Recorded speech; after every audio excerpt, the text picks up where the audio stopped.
السلام علیکم ورحمۃ اللہ وبرکاتہ نحمدہ ونصلی علی رسولہ الکریم اما بعد فاعوذ باللہ من الشیطان الرجیم بسم اللہ الرحمن الرحیم رب اشرح لی صدری ویسر لی امری واحلل عقدۃ من لسانی یفقہوا قولی آمین یا رب العالمین۔ تفسیر آیت نمبر 85 سے آپ کو لاسٹ لیسن میں آپ نے پڑھا تھا، جیسے سنا تھا کہ ذکر ہو رہا تھا ذوالقرنین کا، کہ ذوالقرنین کون ہے۔ یہودیوں کے اور سوالوں کے ساتھ ایک یہ سوال بھی تھا نا کہ ذوالقرنین کے بارے میں بتائیں، تو میں نے آپ کو اس کا بیک گراؤنڈ بھی بتایا کہ انہوں نے یہ سوال کیوں کیا تھا۔ ظاہر ہے ان کا انٹرسٹ کیا تھا، ان کا انٹرسٹ اس لیے تھا کہ ذوالقرنین ہی تھا جس نے کہ ان کو بخت نصر سے، ظالم قید سے، اس کی ظلم سے، اور جو ان کی جو ان کے سارے یہودیوں کو غلام بنا کر لے گیا تھا، اور جس طرح ان کا ہیکل بھی برباد کر دیا تھا، تو وہ ساری چیزوں سے اس نے، جو ذوالقرنین ہے، اس نے ان کو نجات دلائی تھی۔ یہ بھی میں آپ کو ڈیٹیل میں بتا چکی ہوں کہ کس طرح ان کے پیغمبر حضرت دانیال علیہ السلام کو اللہ تعالیٰ نے خواب میں بتایا تھا کہ 2 سینگوں والا ایک جو ہے وہ تمہاری مدد کرے گا۔ تو یہ کہ اب اس وجہ سے ان کو تو پتا تھا کہ ان کی ہسٹری میں اس کو بڑی اہمیت حاصل ہے، لیکن عرب اس سے بالکل ناواقف تھے، اس لیے یہ سوال آپ صلی اللہ علیہ وسلم سے انہوں نے کیا تھا کہ یہ اگر اللہ کے رسول ہوں گے تو ظاہر ہے اللہ تعالیٰ ان کو بتائے گا اور وہ اس کا جواب دے سکیں گے، اور ورنہ نہیں دے سکیں گے تو اس کا مطلب یہ اللہ کے رسول نہیں ہے۔ تو ذوالقرنین کی، جیسے کہ میں اس کے بارے میں بھی بہت ڈیٹیل بتا چکی ہوں کہ وہ جو ہے 2 بڑی سلطنتوں، ایران اور روم کی سلطنتوں کا بادشاہ تھا۔ تھوڑی سی اس کے بارے میں جو ہمیں روایات ملتی ہیں، جو اس کی ابتدائی زندگی کے بارے میں، وہ کچھ اس طرح کی ہیں کہ وہ ایک چھوٹی سی کسی مملکت کا شہزادہ تھا، لیکن اس کے ملک میں کچھ ایسے حالات ہوئے، کچھ خانہ جنگی ہوئی کہ جس کی وجہ سے لوگ اس کی جان کے دشمن ہو گئے، اور وہ اپنی جان بچانے کے لیے کہیں صحرا میں روپوش ہو گئے کچھ عرصے کے لیے۔ وہاں ان کی ملاقات کسی نبی سے ہوئی، یا ان تک کسی نبی کی تعلیمات پہنچیں۔ بہرحال انہوں نے ان تعلیمات سے استفادہ کیا، اور اس کے نتیجے میں ہمیں نظر آ رہا ہے کہ قرآن میں ان کا جس طرح سے ذکر ہے، وہ ایک نیک اور صالح مومن بندے کا کردار ہے۔ اور اس کے علاوہ وہ ایک ایسے عادل بادشاہ تھے، کیونکہ ایران کی سلطنت جو تھی نا بہت وسیع تھی، لیکن 2 حصوں میں بٹی ہوئی تھی۔ تو ذوالقرنین ہی تھے جنہوں نے ان دونوں حصوں کو ایک ساتھ کیا، اکٹھا کیا، اور ایک سلطنت بنایا۔ اس وجہ سے بھی 2 جو ان کے تاج جو تھا اس میں جو 2 سینگ بنے ہوئے تھے، وہ اس کی بھی نشاندہی کرتے تھے۔ تو اللہ تعالیٰ فرما رہے ہیں کہ ان کو اللہ نے ہر طرح کے اسباب مہیا کیے تھے، بادشاہ ہونے کی ناطے، ایک فاتح ہونے کی ناطے، ایک جنگجو ہونے کے ناطے، جن چیزوں کی، جن اسباب کی ضرورت پڑ سکتی تھی، وہ سب اللہ نے ان کو مہیا کیے تھے۔ اور انہوں نے کیا کیا؟ فَأَتْبَعَ سَبَبًا، انہوں نے پیروی کی اسباب کی، یعنی جو کچھ اللہ کی طرف سے ان کو اسباب ملے تھے وہ ان کو کام ملا ہے۔ تو دیکھیں، وہ تو بادشاہ تھے، اور ان کے اسباب ظاہر ہے ان کی فتوحات کے حوالے سے، ان کی حکومت کے حوالے سے اللہ نے ان کو جس طرح کے بھی اسباب دیے تھے، لیکن اللہ نے ہر انسان کو کچھ نہ کچھ اسباب دیے ہیں نا۔ یہاں پر ان آیات سے ہمیں کیا سبق ملتا ہے؟ آگے آپ پڑھیے گا، پڑھتے جائیے، اور یہ پوری سورہ کہف، سورہ بنی اسرائیل غور و فکر کی دعوت دیتی ہے۔ تو دیکھیں، اسباب اللہ نے زندگی میں ہر انسان کو اسباب دیے ہیں۔ اسباب میں ہر چیز آ جاتی ہے نا، علم بھی آ جاتا ہے، مال بھی آ جاتا ہے، اور اس کے علاوہ اور بھی بہت سے ریسورسز ہیں جو کہ اللہ کی طرف سے انسان کو حاصل ہوتے ہیں، یہ سب اسباب میں آ جاتے ہیں نا۔ لیکن بات یہ ہوتی ہے کہ اللہ پاک نے قرآن میں ان کا ذکر کیا تو اس کی کوئی وجہ ہے نا، اور اللہ نے فرمایا کہ اتنا ہی ذکر جتنا کہ ضروری ہے، جتنا ہمیں نصیحت کے لیے ضروری ہے۔ تو پھر نصیحت سے فائدہ اٹھانا چاہیے نا، اللہ تعالیٰ کی طرف سے جو نصیحت ہو رہی ہے۔ تو اس نصیحت سے ہمیں کیا فائدہ اٹھانا چاہیے؟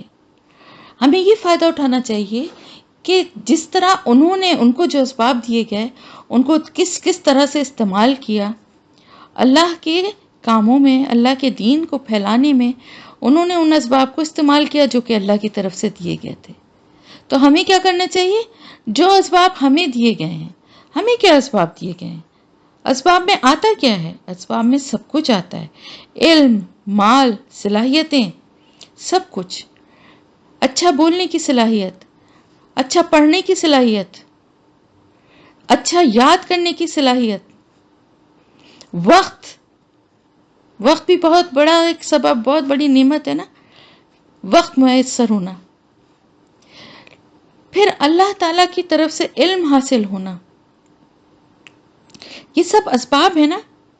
تو جتنے اسباب حاصل ہوں ان کو حاصل کر کے کیا کرنا چاہیے؟ لے کے بیٹھ جانا چاہیے۔ دولت ملی ہے تو اس کو جمع کر کے بیٹھ کے گنتے رہے، علم ملا ہے تو اپنے آپ کو بہت بڑا علامہ کہلا کے خوش ہوتا رہے، اور کوئی صلاحیت ہے، کوئی ہنر ہے تو اس کو اپنے تک محدود رکھنا، یہ تو نہیں اللہ چاہتا نا۔ اللہ کیا چاہتا ہے؟ اللہ چاہتا ہے کہ جو کچھ صلاحیتیں دی ہیں، جو کچھ اسباب دیے ہیں، ان کو انسان کام میں لائے، اللہ کی راہ میں اس طرح کے کام کرے جن سے اللہ بھی راضی ہو، اس کے لیے بھی زندگی اچھی ہو، اور اللہ کی رضا بھی اس کو حاصل ہو۔ تو آپ لوگوں کو جو میں ایک بات بار بار سمجھاتی ہوں نا، کہ اس قرآن کی کلاس میں، اس قرآن کے درس میں آپ لوگ شامل ہوئے ہیں نا، یہ ایک سبب بنا ہے، اللہ نے آپ کے لیے ایک سبب بنایا ہے۔ اس سبب سے آپ جتنا فائدہ اٹھائیں گے آپ کے لیے ہی فائدہ مند ہے، اور اگر آپ کاہلی اور سستی اور اپنی مصروفیت اور دوسری چیزوں کو اہمیت دے کے اس کو پورا ٹائم نہیں دیں گے تو اپنی صلاحیتوں کو پورا استعمال نہیں کریں گے۔ ہر ایک کو اللہ نے کوئی نہ کوئی صلاحیت، کوئی نہ کوئی سبب، کوئی نہ کوئی دنیا میں زندگی گزارنے کا کوئی نہ کوئی آسانی والا راستہ اللہ نے اس کے لیے ضرور بنایا ہے۔ تو ذوالقرنین کو جو اللہ نے سبب دیے تھے، اسباب دیے تھے، اس نے پیروی کی، یعنی اس نے ان کو استعمال کیا۔ اور کس طرح سے استعمال کیا؟ حتیٰ یہاں تک کہ اذا جب بلغا وہ پہنچ گیا مغرب الشمسی غروب ہونے کی جگہ سورج کے، وجدہا تو اس نے پایا اس کو، تغرب غروب ہو رہا ہے، فی عین ایک چشمے میں، حمیتن گدلے یا کیچڑ والے،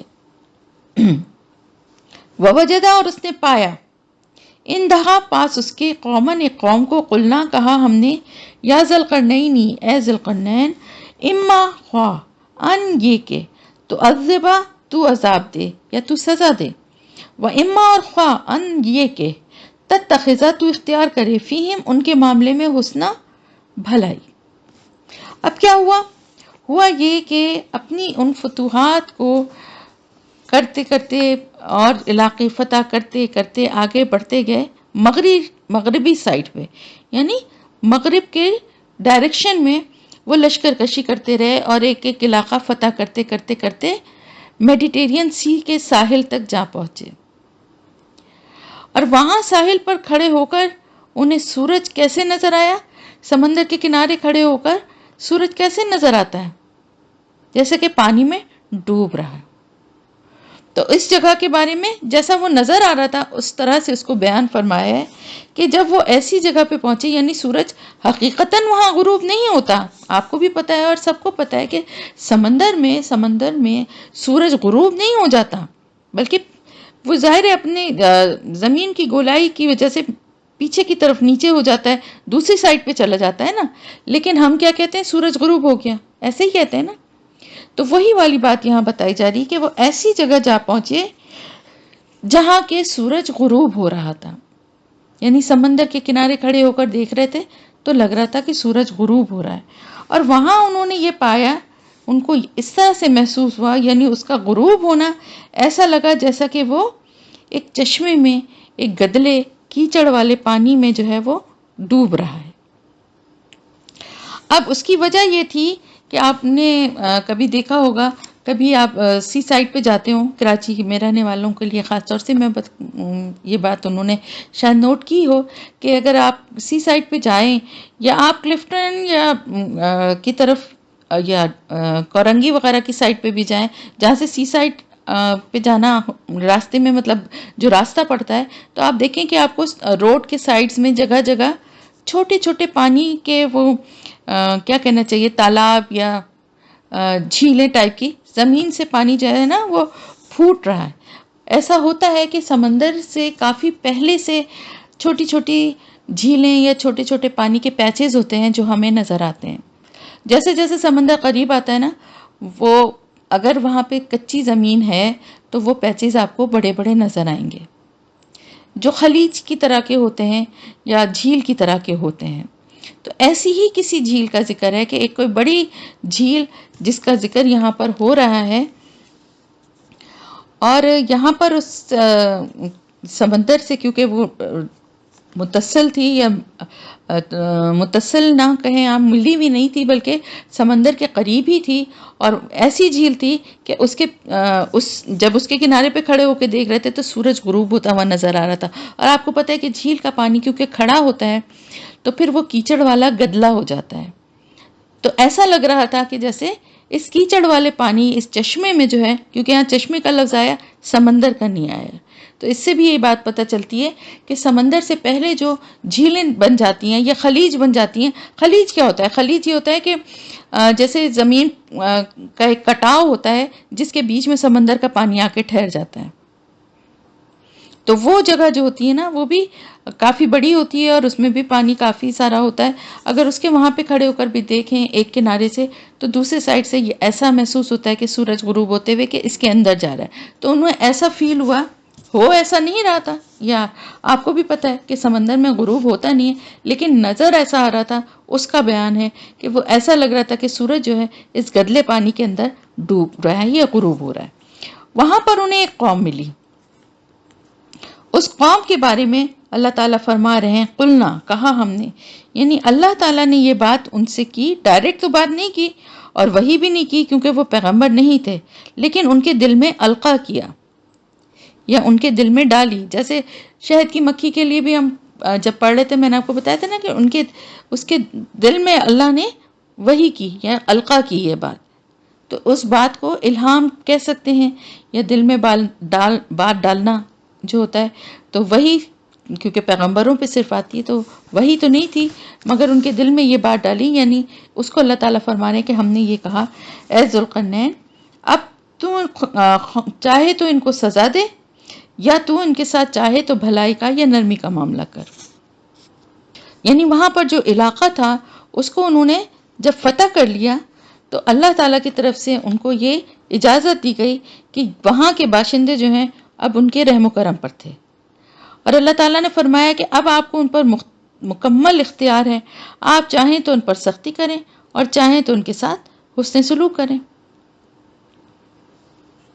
تو ایسا اختیار اللہ نے کیوں دیا؟ ایسا اختیار اسی وجہ سے دیا نا کہ اللہ کے دین کے لیے وہ جو ہے انہوں نے وہاں جنگ کی ہوگی اور اس کے بعد وہاں کے لوگ بہت سرکش یا مفسد ہوں گے فساد کرنے والے ہوں گے. ظاہر جبھی تو ان سے جنگ کی تھی نا. تو پھر اب اللہ تعالیٰ نے یہ اختیار دے دیا کیونکہ جنگ ہوتی ہے تو جنگ کے بعد لوگ جو ہے نا وہ اس سپہ سالار یا اس بادشاہ کے رحم و کرم پہ ہوتے ہیں نا. تو اللہ کی طرف سے ان کو یہ اختیار دے دیا گیا کہ اب آپ کا جو دل چاہے ان کے ساتھ سلوک کریں. قصوروار تو ہیں چاہیں تو ان کو سزا دے دیں لیکن اگر آپ حسن سلوک کرنا چاہیں تو بھی آپ کو اجازت ہے. تو ہوتا کیا ہے کہ عام طور سے دیکھیں ہمیں حضرت یوسف علیہ السلام کے واقعے میں بھی اس کی مثال ملتی ہے اور آپ صلی اللہ علیہ وسلم کے ذات میں بھی ہمیں اس کی مثال ملتی ہے. حضرت یوسف علیہ السلام نے کس طرح سے جب ان کو اختیار مل گیا اپنے بھائیوں پر تو انہوں نے کیا کیا تھا؟ انہوں نے کسی سے کوئی بدلہ نہیں لیا کسی کو کوئی سزا نہیں دی بلکہ ان کے ساتھ حسن سلوک کا معاملہ کیا انہیں معاف فرما دیا. اسی طرح آپ صلی اللہ علیہ وسلم جب مکے کی فتح کے موقع پر مکے میں دوبارہ داخل ہوئے تو کتنے مظالم کیے گئے تھے اور کتنا آپ کے ساتھ برا سلوک اور کتنا آپ کو اور تمام مسلمانوں کو تنگ کیا گیا تھا ستایا گیا تھا لیکن آپ صلی اللہ علیہ وسلم نے کیا کہا کہ آج تم سے کوئی پوچھ اور پکڑ نہیں ہے سب کو معاف فرما دیا. تو گمان غالب یہی ہے کہ اس نے بھی حسن سلوک کا ہی معاملہ کیا ہوگا کیونکہ وہ بھی اللہ کا ایک نیک بندہ اور ایک عادل بادشاہ تھا. قالا اس نے کہا اما لیکن من ظلم جس نے ظلم کیا فسوف تو ان قریب نعذبہ ہم عذاب دیں گے یا سزا دیں گے اس کو ثم پھر یردو وہ لوٹایا جائے گا الی ربہ اپنے رب کی طرف فَيُعَذِّبُهُ تو وہ عذاب دے گا اسے عذابًا نکرا سخت عذاب. تو انہوں نے کیا کیا؟ انہوں نے ان کے ساتھ اچھا سلوک کیا، ان کو معاف کیا، سزائیں نہیں دیں، لیکن ساتھ ہی ساتھ کیا کہا کہ اس چیز سے یعنی معاف کرنے سے، ان کے حسن سلوک سے لوگ اور سرکش نہ ہو جائیں، یہ نہ سمجھے کہ ہمیں تو کوئی پوچھنے پکڑنے والا ہی نہیں ہے.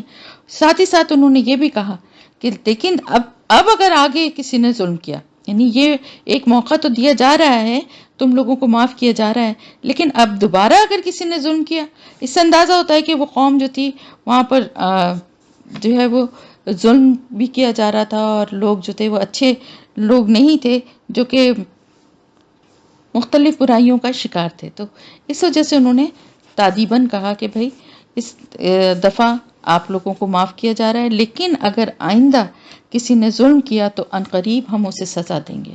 یعنی ایسا نہیں کہ ہم یہاں سے آپ لوگوں کو اسی طرح سے چھوڑ کے چلے جائیں گے، ظالموں کے رحم و کرم پہ مظلوموں کو چھوڑ کے چلے جائیں گے، پھر سے ان کو کھلی چھوٹ دے دیں گے کہ یہ جو دل چاہے یہ ظلم اور فساد کرتے رہیں. ایسا نہیں ہے، بلکہ یہ کہ اب ان سے احتساب ہوتا رہے گا، اور اگر اس کے بعد انہوں نے ایسی کوئی حرکت کی تو پھر ان کو سخت سزا دی جائے گی، اور پھر اس کے بعد یہ لوٹیں گے جب اپنے رب کی طرف. یعنی ظاہر مرنے کے بعد ہر ایک کو اپنے رب کی طرف تو جانا ہی ہے نا، تو یہ تو دنیا میں ان کو سزا دی جائے گی، لیکن ان کے نافرمانیوں اور ان کے گناہ کی جو سزا ہے وہ یہیں دنیا میں سلسلہ ختم نہیں ہوگا، بلکہ جب اللہ کے پاس پہنچیں گے تو وہاں بھی ان کو سخت عذاب دیا جائے گا.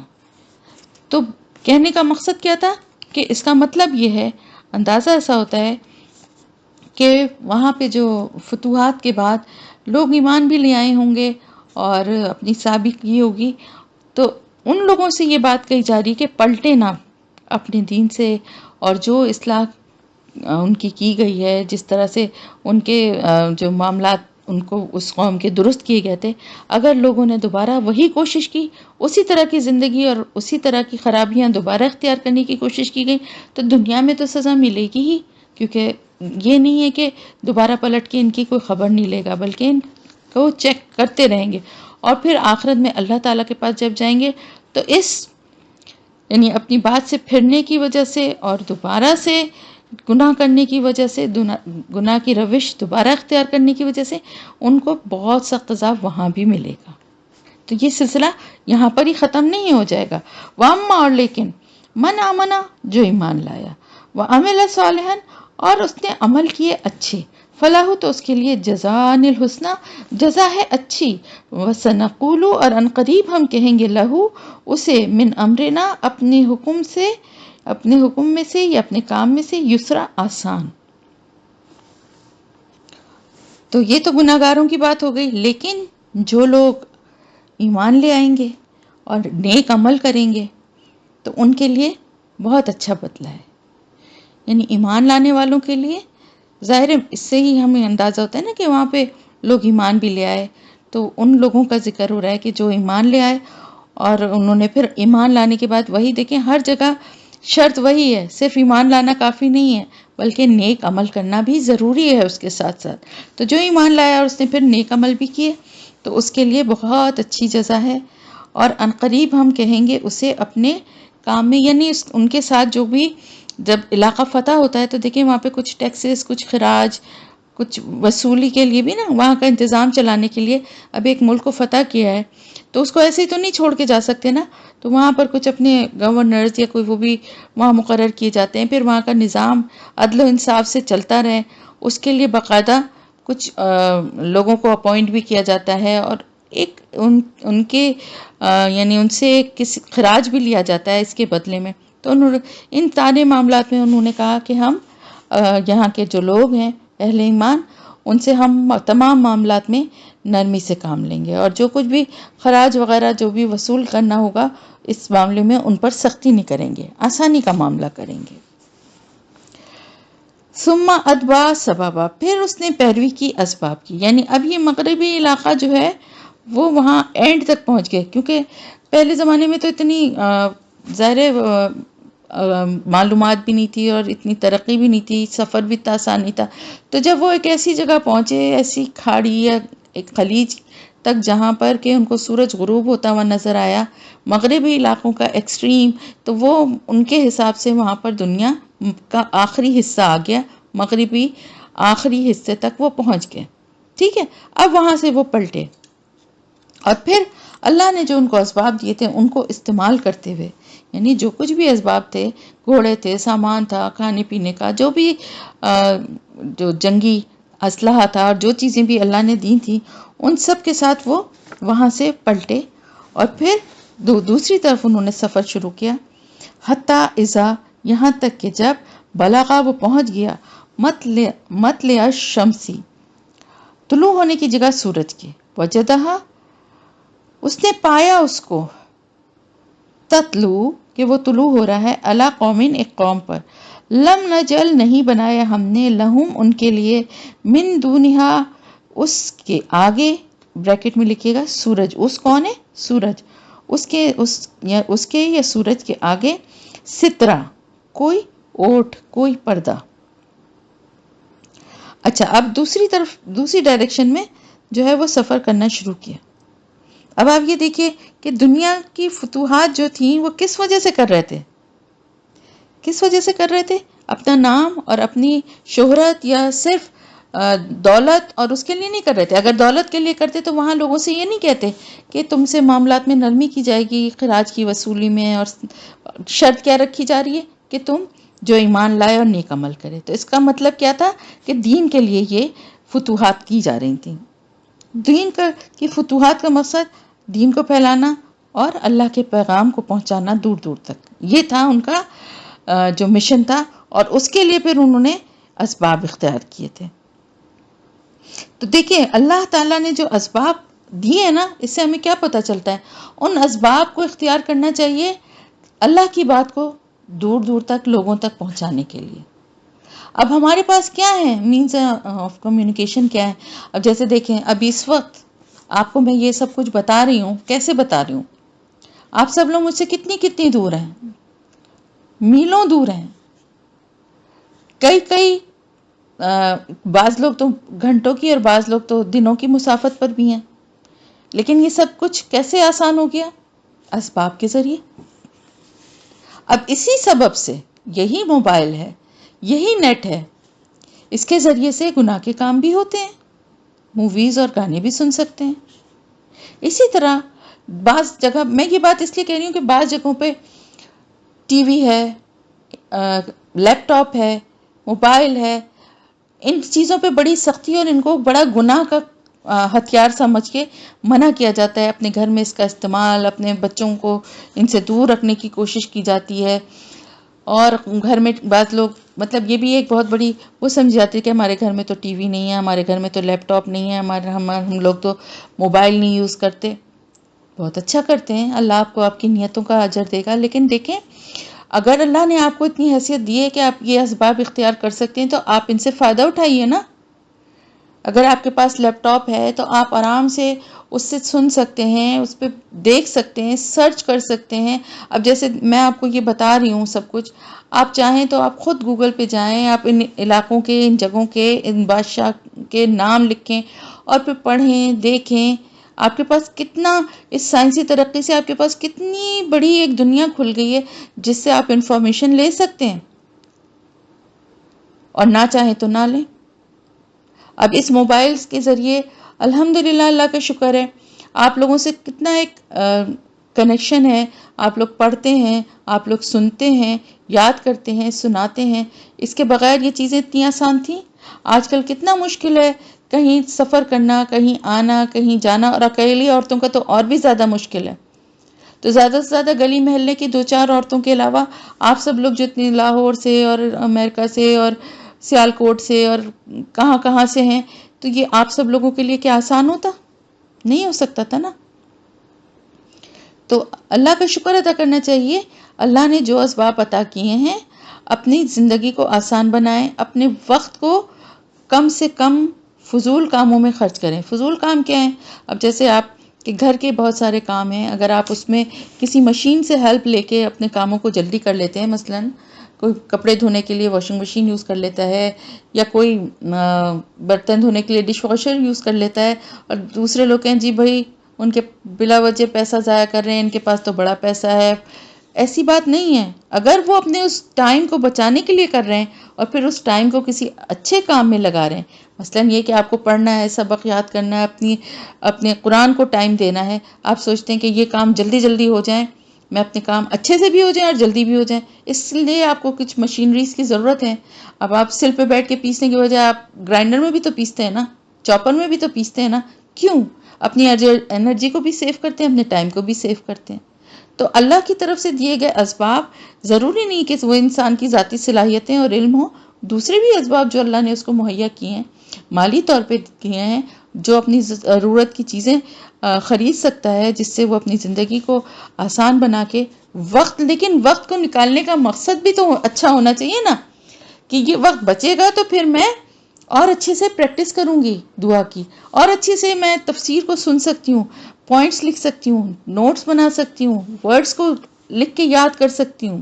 یہ مقصد ہے تو بہت اچھا اس کا اجر و ثواب ہے. اور یہ مقصد ہے کہ جلدی جلدی کر لوں، اس کے بعد 3-4 ہفتوں سے ڈرامہ نہیں دیکھا، آج لگا کے ساری قسطیں ایک ساتھ دیکھ لوں گی.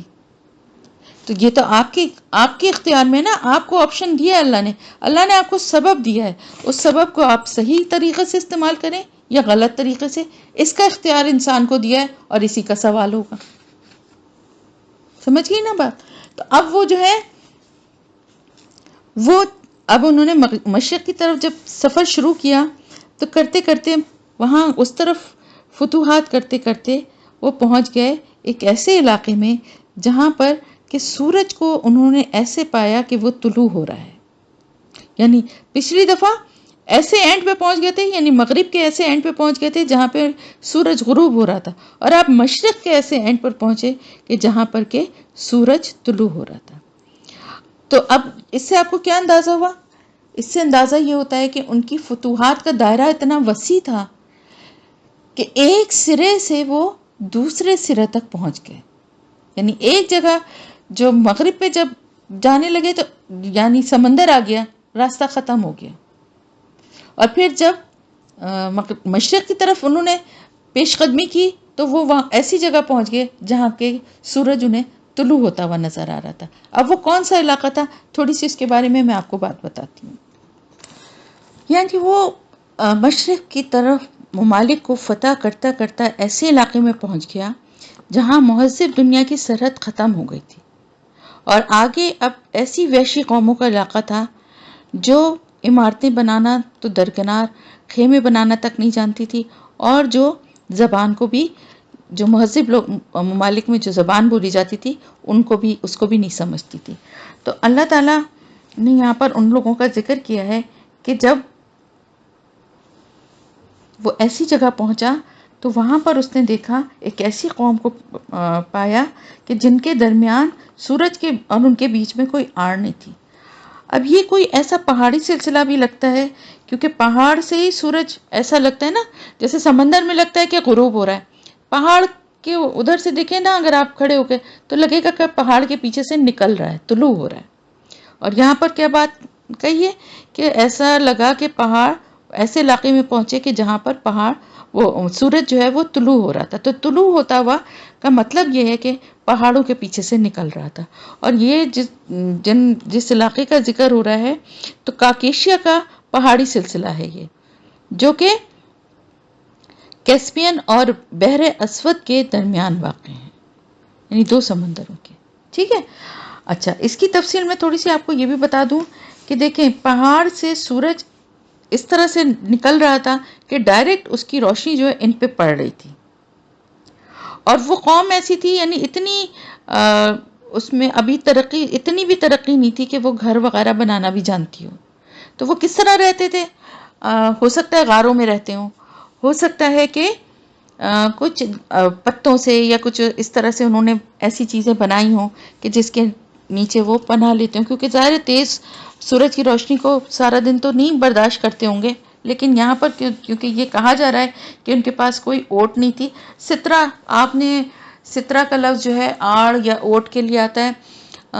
جو لوگ مسجد میں نماز پڑھتی ہیں خواتین، وہ اس لفظ سے آشنا ہوں گی کہ اکثر نماز پڑھتے ہوئے جو ہے وہ جب کھڑے ہوتے ہیں تو آس پاس عورتیں کہتی ہیں بھائی سترہ آگے رکھ لیں تاکہ کوئی گزرے تو اس کو مطلب گناہ نہ ملے. نماز کے آگے سے گزرنے کا تو بہت بڑا گناہ ہے نا.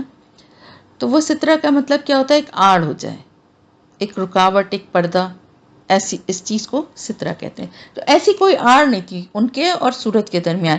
یعنی یہ کہ وہ کوئی زرخیز علاقہ بھی نہیں تھا کہ درختوں کی کوئی آڑ ہوتی.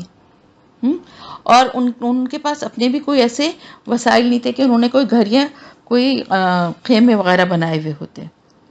تو اس سے مراد کوئی ایسی جگہ تھی کہ ایک بات اور بھی اس سے ذہن میں آتی ہے، کیونکہ دیکھیں ایسا بھی نہیں ہو سکتا کہ کسی قوم کے پاس بالکل کوئی انتظام ہی نہ ہو سائے کا. یعنی سارا دن تو کوئی دھوپ میں نہیں رہ سکتا نا، یا تو کہیں غار یا کھو میں پناہ لیتے ہوں گے، یا پھر یہ ہے کہ سورج کا ڈیوریشن بہت زیادہ ہو، ایسا لگے کہ جیسے سورج غروب ہی نہیں ہوتا، یعنی دن بہت لمبے اور راتیں چھوٹی. تو قطب شمالی اور قطب جنوبی پر بھی آپ کو معلوم ہے کہ 6 مہینے تک ایسا ہوتا ہے کہ دن رہتا ہے اور رات نہیں ہوتی. تو ایسا نہیں ہوتا ہے کہ پھر 24 گھنٹے اندھیرا ہی ہو، لیکن سورج کی روشنی اس طرح سے نہیں پہنچتی. تو ایکچولی وہ علاقہ جو ہے وہ کہا جاتا ہے کہ یہ ترکوں کی طرف اشارہ، یعنی ایکسٹریم اس علاقے کی طرف جو ہے وہ پہاڑ تھے جہاں پہ وہ سفر کرتے کرتے مشرق کی طرف وہ پہنچا تھا. کذالک اسی طرح، وقت اور بلا شبہ احتنا گھیر رکھا تھا ہم نے، بما اس کو جو لدیہی اس کے پاس تھا، خبر میں. اب کیا ہوا کہ اللہ تعالیٰ فرما رہے ہیں کہ اس قوم کا جو حال تھا، یعنی وہ ایسے وحشی تھے کہ ان کے پاس گھر بھی بنانے کا بھی ان کو شعور نہیں تھا. اس قوم کے ساتھ بھی کیا معاملہ ہوا؟ کذالک، اسی طرح ہوا. یعنی جس طرح سے کہ پچھلی قوم کے ساتھ تھا، اسی طرح ان کے پر اس نے فتح حاصل کی اور ان کے ساتھ بھی ایسے ہی معاملہ کیا، اور ان کے ساتھ بھی اللہ تعالیٰ نے نرمی یا سختی اختیار کرنے کا انہیں پورا اختیار دے دیا. یہاں بھی ذوالقرنین نے ظالم اور جو شرپسند لوگ تھے ان کے ساتھ سختی کی، جبکہ نیک اور شریف لوگوں کے ساتھ نرمی کا رویہ اختیار کیا. اور اللہ تعالیٰ فرما رہے ہیں کہ ہم پوری طرح باخبر تھے، یعنی ہمارے علم نے پوری طرح سے احاطہ کر رکھا تھا. ہمیں پتا تھا کہ اس کے پاس کیا کیا اسباب ہیں اور ان کی مدد سے وہ کس طرح سے ان سے ڈیل کر سکتا ہے. یہ سب کچھ اللہ کے علم میں تھا. تو وہاں پر بھی یہ معاملہ اس طرح سے ہوا اور پھر وہ آگے بڑھا. ٹھیک ہے. ثم پھر اتبع سببا، اس نے پیروی کی اسباب کی، حتیٰ یہاں تک کہ اذا جب بلغا وہ پہنچا بین السدینی درمیان دو پہاڑوں کے، وجدا اس نے پایا، من دونہما ان دونوں سے اس طرف، قومن ایک قوم کو، لا یکادونا نہ قریب تھے کہ وہ سمجھتے، قولا بات کو. اب جس قوم کی بات ہو رہی ہے یہاں جہاں تک وہ پہنچے، اس قوم کے بارے میں کہا جاتا ہے کہ یہ ترک تھے، یہ ترکوں کی طرف اشارہ ہے. یعنی ترک قوم کی جو ایکسٹریم ہے نا پہاڑی سلسلے، یعنی ایسی جگہ وہ پہنچے کہ جہاں پر دو پہاڑوں کے درمیان ایک قوم آباد تھی، اور وہ قوم جو تھی وہ زبان کو سمجھتی نہیں تھی ان کی، یعنی ان کی زبان کو نہیں سمجھتی تھی. ذوالقرنین کی اور اس کے ساتھیوں کی زبان اور ان وہاں رہنے والوں کی زبان آپس میں ایک دوسرے سے بالکل مختلف تھی اور ایک دوسرے کے لیے اجنبی تھی. اور وہ بھی ایک وحشی قوم تھی، اور وہ یعنی باہر سے کوئی ان کا کمیونیکیشن، کوئی رابطہ نہیں تھا، کوئی آنا جانا نہیں تھا، اس لیے باہر کی دنیا اور باہر کی زبان اور بولیوں سے وہ بالکل ناواقف تھے. صد کہتے ہیں اصل میں دیوار کو، دو دیواریں، صدین دو دیواریں. دو دیواروں سے مراد یہاں دو پہاڑی سلسلے ہیں. پہاڑ بھی تو ایک دیوار کی طرح بنے ہوئے ہوتے ہیں نا. یہ دو پہاڑی سلسلے ہیں جن کے دائیں ہاتھ کی طرف مشرق میں بحیرہ کیسپین تھا اور دوسری طرف بحر اسود تھا. ان دونوں سمندروں کے ساحلوں کے ساتھ ساتھ دو پہاڑی سلسلے متوازی چل رہے تھے، اور ان پہاڑی سلسلوں کی درمیانی جو گزرگاہ تھی وہاں سے شمالی علاقوں کے وحشی قبائل اس علاقے پر حملہ آور ہوتے تھے۔ اب جب یہ وہاں پہنچے اور اس قوم کو پایا تو وہاں کے جو لوگ تھے وہ کوئی بات سمجھ ہی نہیں پا رہے تھے، کیونکہ یہ بھی ایک غیر متمدن قوم تھی اور یہاں کے رہنے والے بھی ذوالقرنین اور ان کے ساتھیوں کی زبان سے بالکل ناشنا تھے۔ تو جو ان کے ساتھ آئے تھے ان لوگوں کو بھی ان کی بات سمجھ میں نہیں آ رہی تھی، لیکن ان میں سے کچھ لوگ ایسے تھے جو کسی طرح سے کچھ تھوڑی بہت بات ان کی کیونکہ لشکر جب چلتا ہے نا، اب آج کل تو اس طرح کی جنگیں نہیں ہوتی نا، تو ظاہر ایک میلوں تک لشکر جب چل رہا ہوتا ہے، آس پاس کے علاقوں کے بھی بہت سارے لوگ جو ہیں اس میں شامل ہو جاتے ہیں، کیونکہ ان کے ساتھ شامل ہونے میں کیا ہوتا ہے، معاوضہ بھی ملتا ہے، فتوحات ہوتی ہیں تو اور سامان بھی ہاتھ آتا ہے۔ تو بہت سارے لوگ ان میں سے ہو سکتا ہے کہ کچھ لوگ ایسے ہو کہ جو ان کی زبان کو سمجھتے ہوں۔ بہرحال مختصر یہ کہ وہ کچھ نہ کچھ بات جو ہے وہ اپنی بتانے میں سمجھانے میں کامیاب ہو گئے، اور انہوں نے کیا کہا، کیونکہ اللہ تعالیٰ نے اسباب اللہ تعالیٰ فرما رہا ہے نا کہ ان کو دیے تھے، تو یقیناً کوئی بات کو بتانے والا، ترجمہ کرنے والا بھی ان کو مل گیا ہوگا۔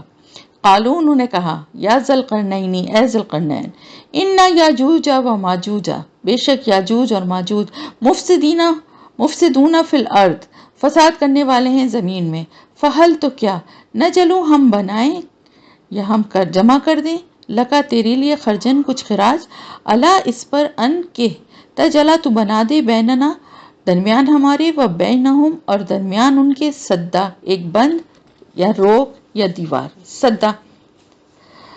صد میں نے بتایا تھا نا دیوار کو ویسے کہتے ہیں۔ اب کیا ہوا، انہوں نے کیا کہا،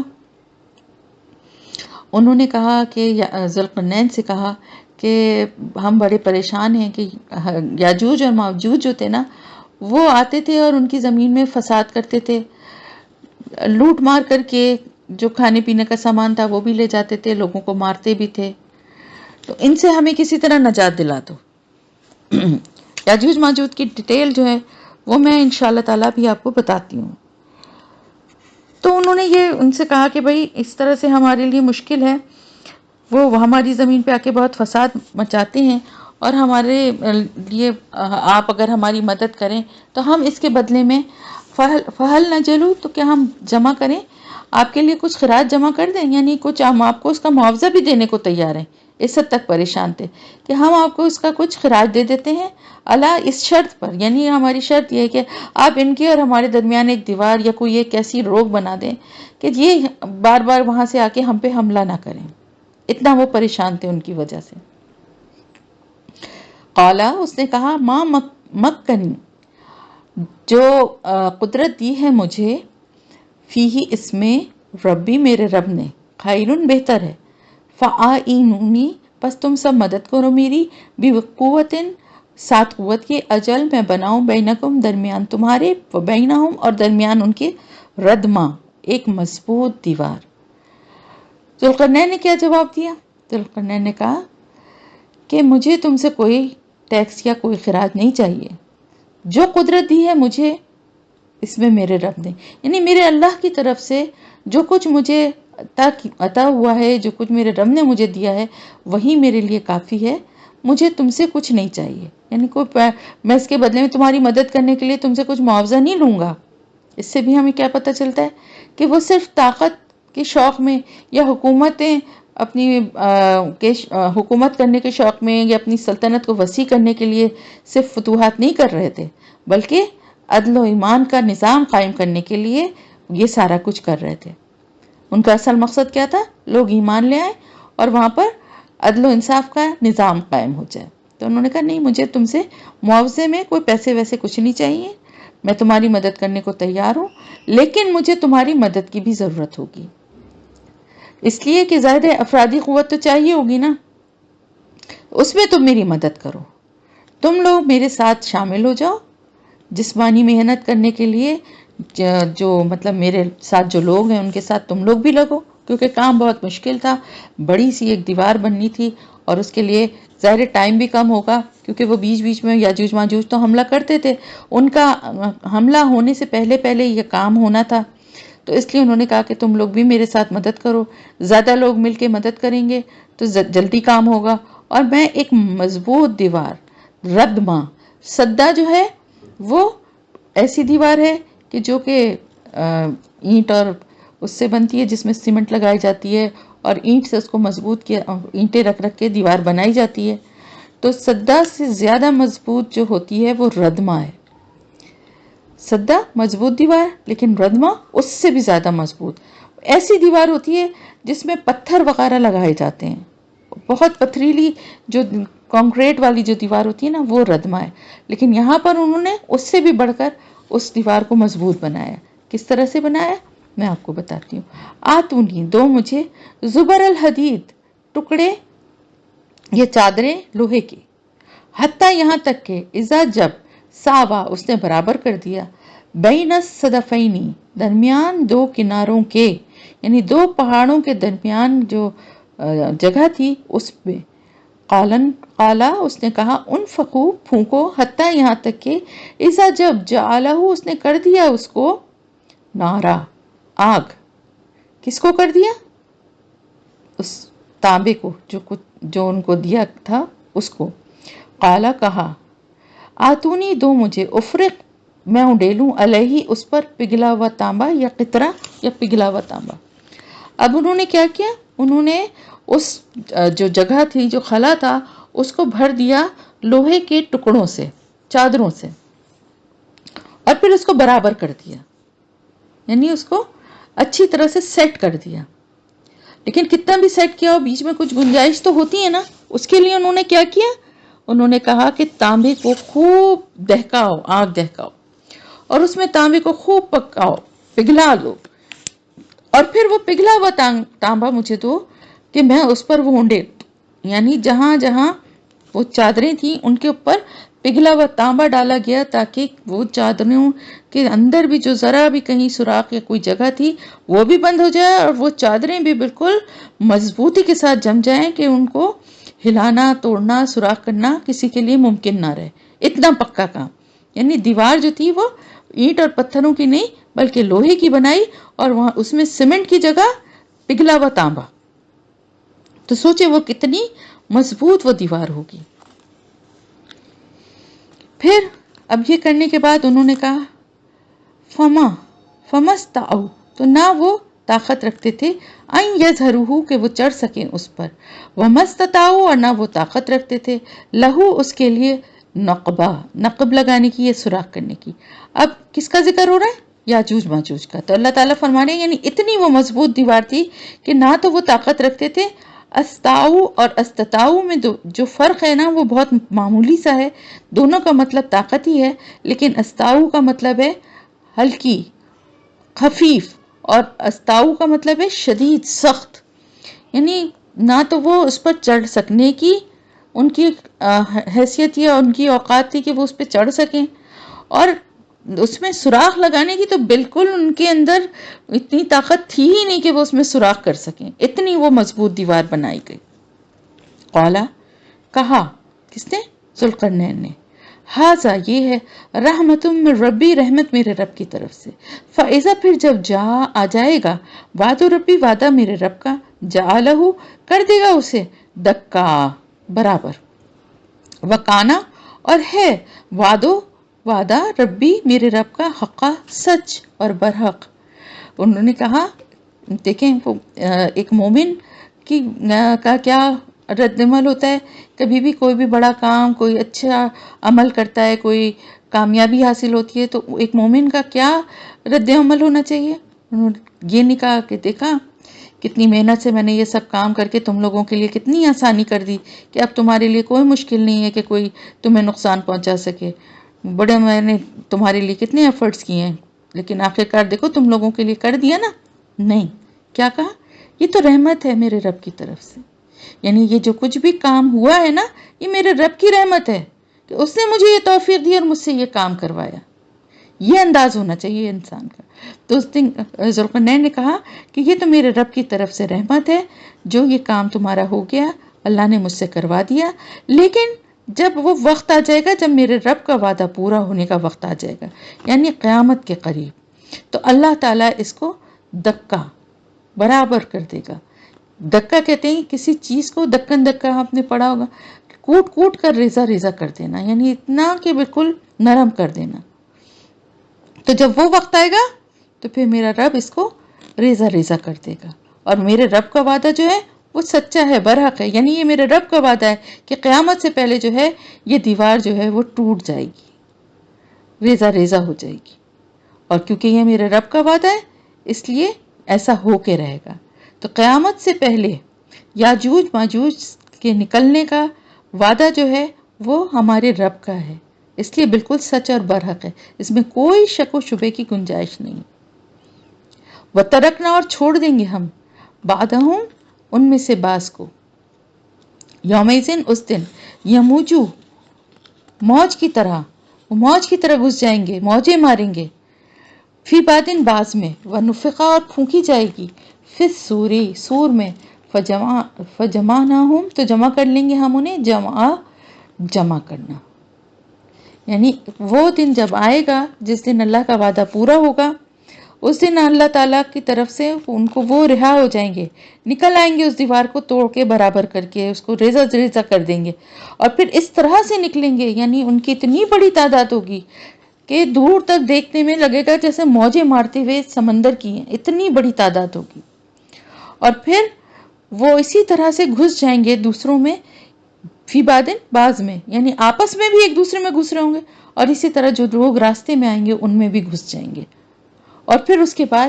وَنُفِخَ فِي الصُّورِ، یعنی اسی وقت نہیں لیکن اس کے بعد سمجھ لیں کہ یہ قیامت کی نشانیوں میں سے ایک نشانی ہے کہ اس کے بعد پھر اللہ تعالیٰ فرما رہے ہیں کہ پھر سور میں پھونکا جائے گا اور ہم جمع کر لیں گے انہیں، جمع کرنا یعنی سب کو، پھر اللہ تعالیٰ ان سب کو وہاں جمع کر لیں گے اپنے پاس، پھر ان کا حساب کتاب ہوگا۔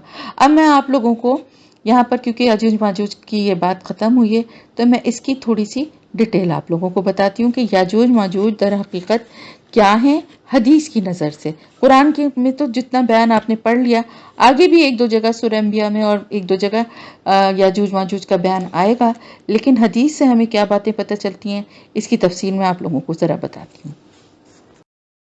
دیکھیں قرآن میں تو یہاں پر بھی ذکر ہم نے یاجوج ماجوج کا پڑھا، اور آگے سورہ انبیاء میں بھی، الانبیاء جو ہے اس میں بھی آیا ہے، اور اس میں بھی کچھ اسی قسم کی بات اللہ تعالیٰ نے فرمائی کہ جب یاجوج ماجوج کھول دیے جائیں گے تو وہ ہر بلندی سے آئیں گے، یعنی وہ ایسا لگے گا جیسے ابھی یہاں پہ ہے نا کہ موجوں کی طرح، اسی طرح جیسے ایک سیلاب کی طرح وہ بلندیوں سے، پہاڑوں سے وہ اترتے ہوئے آئیں گے، اور یہ وہ وقت ہوگا کہ جب کہ قیامت وقت کا وعدہ اللہ کا پورے ہونے کا وقت آ جائے گا۔ اب حدیث کے حوالے سے ہم جانتے ہیں کہ یاجوج ماجوج کے حوالے سے کیا بات کی گئی ہے۔ یاجوج ماجوج ایک دیوار کے پیچھے قید ہیں، صبح سے شام تک وہ اس کو کھودتے رہتے ہیں، لیکن جب دوسرے دن آ کر دیکھتے ہیں تو دیوار اپنی اصلی حالت میں ہوتی ہے۔ جس روز وہ انشاءاللہ کہہ کر گھروں کو واپس لوٹیں گے، اس سے اگلے دن وہ دیوار میں نقب لگانے میں کامیاب ہو جائیں گے۔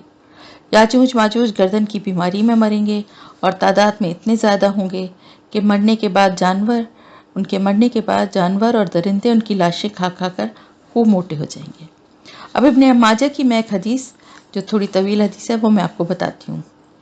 حضرت ابو ہریرہ رضی اللہ تعالیٰ عنہ کہتے ہیں کہ آپ صلی اللہ علیہ وسلم نے فرمایا کہ یاجوج ماجوج ہر روز دیوار کھودتے ہیں، جب وہ اتنی کھود لیتے ہیں کہ سورج کی شعاع نظر آ جائے تو ان کا بادشاہ کہتا ہے کہ واپس چلو، اب باقی کل کھودیں گے، چنانچہ وہ چلے جاتے ہیں اور اللہ تعالیٰ اس دیوار کو اس کی اصلی حالت پر لوٹا دیتے ہیں۔ صبح آتے ہیں تو دیوار پھر ویسی ہی ان کو مکمل بنی ہوئی ملتی ہے۔ جب ان کی قید کی مدت پوری ہو جائے گی اور اللہ انہیں ظاہر کرنا چاہے گا تو وہ دیوار کو کھودیں گے یہاں تک کہ انہیں سورج کی شعائیں نظر آنے لگیں گی، تو ان کا بادشاہ ان سے کہے گا کہ اب بس کرو، باقی انشاءاللہ کل کھودیں گے، اور یہ کہہ کر وہ چلے جائیں گے، اور انشاءاللہ کہہ کے کیونکہ جائیں گے تو دوسرے دن جب پلٹیں گے تو دیوار کو جس حالت میں چھوڑ کے گئے تھے، یعنی کھود کے جتنا سوراخ کر کے گئے تھے اسی حالت میں پائیں گے۔ اس دن وہ دیوار پوری برابر نہیں ہوگی، تو وہ اب ظاہر آدھا ایک حصہ تو کام کا ہو چکا ہے نا، تو وہ آگے سے پھر کھدائی شروع کریں گے اور دیوار میں بڑا سوراخ کر کے باہر نکل جائیں گے، اور پھر دریاؤں کا پانی ختم کر ڈالیں گے، سارا پانی یعنی دریاؤں کا پی جائیں گے، سارا غلہ کھا جائیں گے، لوگ اپنے اپنے قلعوں میں پناہ لیں گے، قلعوں سے باہر کوئی ان سے نہیں بچ سکے گا۔ پھر وہ اپنے نیزے آسمان کی طرف پھینکیں گے جو خون آلود ہو کر زمین پر گریں گے، تب یاجوج ماجوج کہیں گے کہ ہم نے زمین والوں کو بھی مغلوب کر دیا ہے اور آسمان والوں پر بھی غالب آ گئے۔ تب اللہ تعالیٰ ان کی گردنوں میں کیڑے پیدا کریں گے جن سے وہ سب کے سب مر جائیں گے۔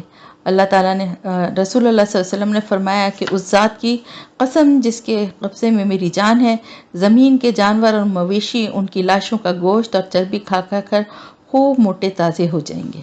یہ ابن ماجہ کی حدیث تھی جو میں نے آپ کو بتائی ہے۔ یہ کب ہوگا؟ یہ ہوگا دجال کو قتل کرنے کے بعد، جب حضرت عیسیٰ علیہ السلام کی خلافت کا دور شروع ہوگا۔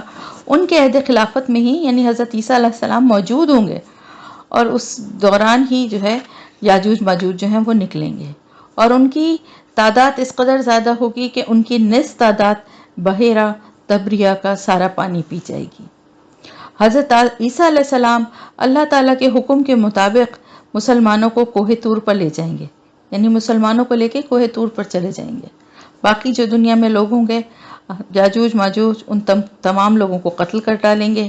اہل زمین کو ختم کرنے کے بعد تیر آسمانوں کی طرف پھینکیں گے۔ تیر خون آلود ہو کر واپس آئیں گے تو کہیں گے کہ ہم نے آسمانی مخلوق کو بھی ختم کر دیا ہے۔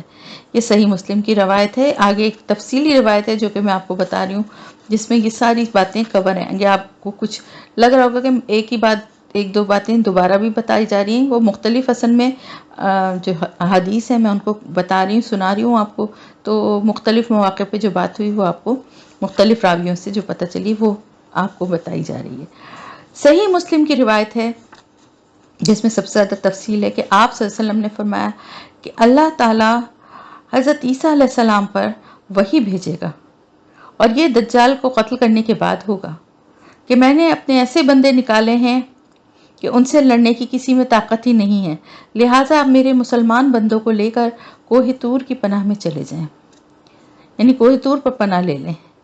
اس کے بعد اللہ تعالیٰ یاجوج ماجوج کو نکالے گا، اور وہ ہر اونچی جگہ سے نکل کر بھاگیں گے، اور ان کا پہلا حصہ جب بحیرہ تبریہ سے گزرے گا تو اس کا سارا پانی پی جائے گا، اور آخری حصہ یعنی اتنی تعداد ہوگی کہ جو شروع کے آدھے لوگ ہوں گے وہی سارا پانی پی کے ختم کر دیں گے، اور باقی کے لوگ جب وہاں پہنچیں گے تو وہ کہیں گے کہ یہاں پہ کیا کبھی کبھی پانی بھی تھا، مطلب اس حد تک اس جگہ کو خشک کر دیں گے۔ پھر وہ آگے چلیں گے اور اس پہاڑ تک پہنچ جائیں گے جہاں درختوں کی کثرت ہے، یعنی بیت المقدس، اور کہیں گے ہم نے زمین والوں کو قتل کر دیا، آؤ اب آسمان والوں کو بھی قتل کریں۔ چنانچہ اپنے تیر آسمان کی طرف پھینکیں گے تو اللہ تعالیٰ ان کے تیر خون آلود کر کے واپس لوٹائیں گے، یعنی یہ اللہ کی طرف سے جو ہے ان کے خوش فہمیوں میں اور اضافہ کرنے کے لیے اللہ تیروں کو خون آلود کر کے واپس لوٹائیں گے۔ وہ یہ سمجھیں گے کہ ہم نے اوپر آسمانی مخلوق جو ہے اس کو بھی ہم نے مار دیا ہے۔ اس دوران عیسیٰ علیہ السلام اور ان کے مسلمان ساتھی کوہ طور پر محصور ہوں گے، ان کے کھانے پینے کا سامان بھی ختم ہو جائے گا۔ نوبت یہاں تک آ جائے گی کہ ایک بیل کا سر 100 دینار سے بہتر ہوگا، یعنی یہ حال ہو جائے گا بھوک سے کہ بیل کا سر جو کہ عام طور پہ لوگ کھاتے بھی نہیں ہیں، وہ بھی اگر مل جائے تو اس کے آگے 100 دینار کی کوئی اہمیت نہیں ہوگی، یعنی اتنا کھانے کی تنگی ہو جائے گی۔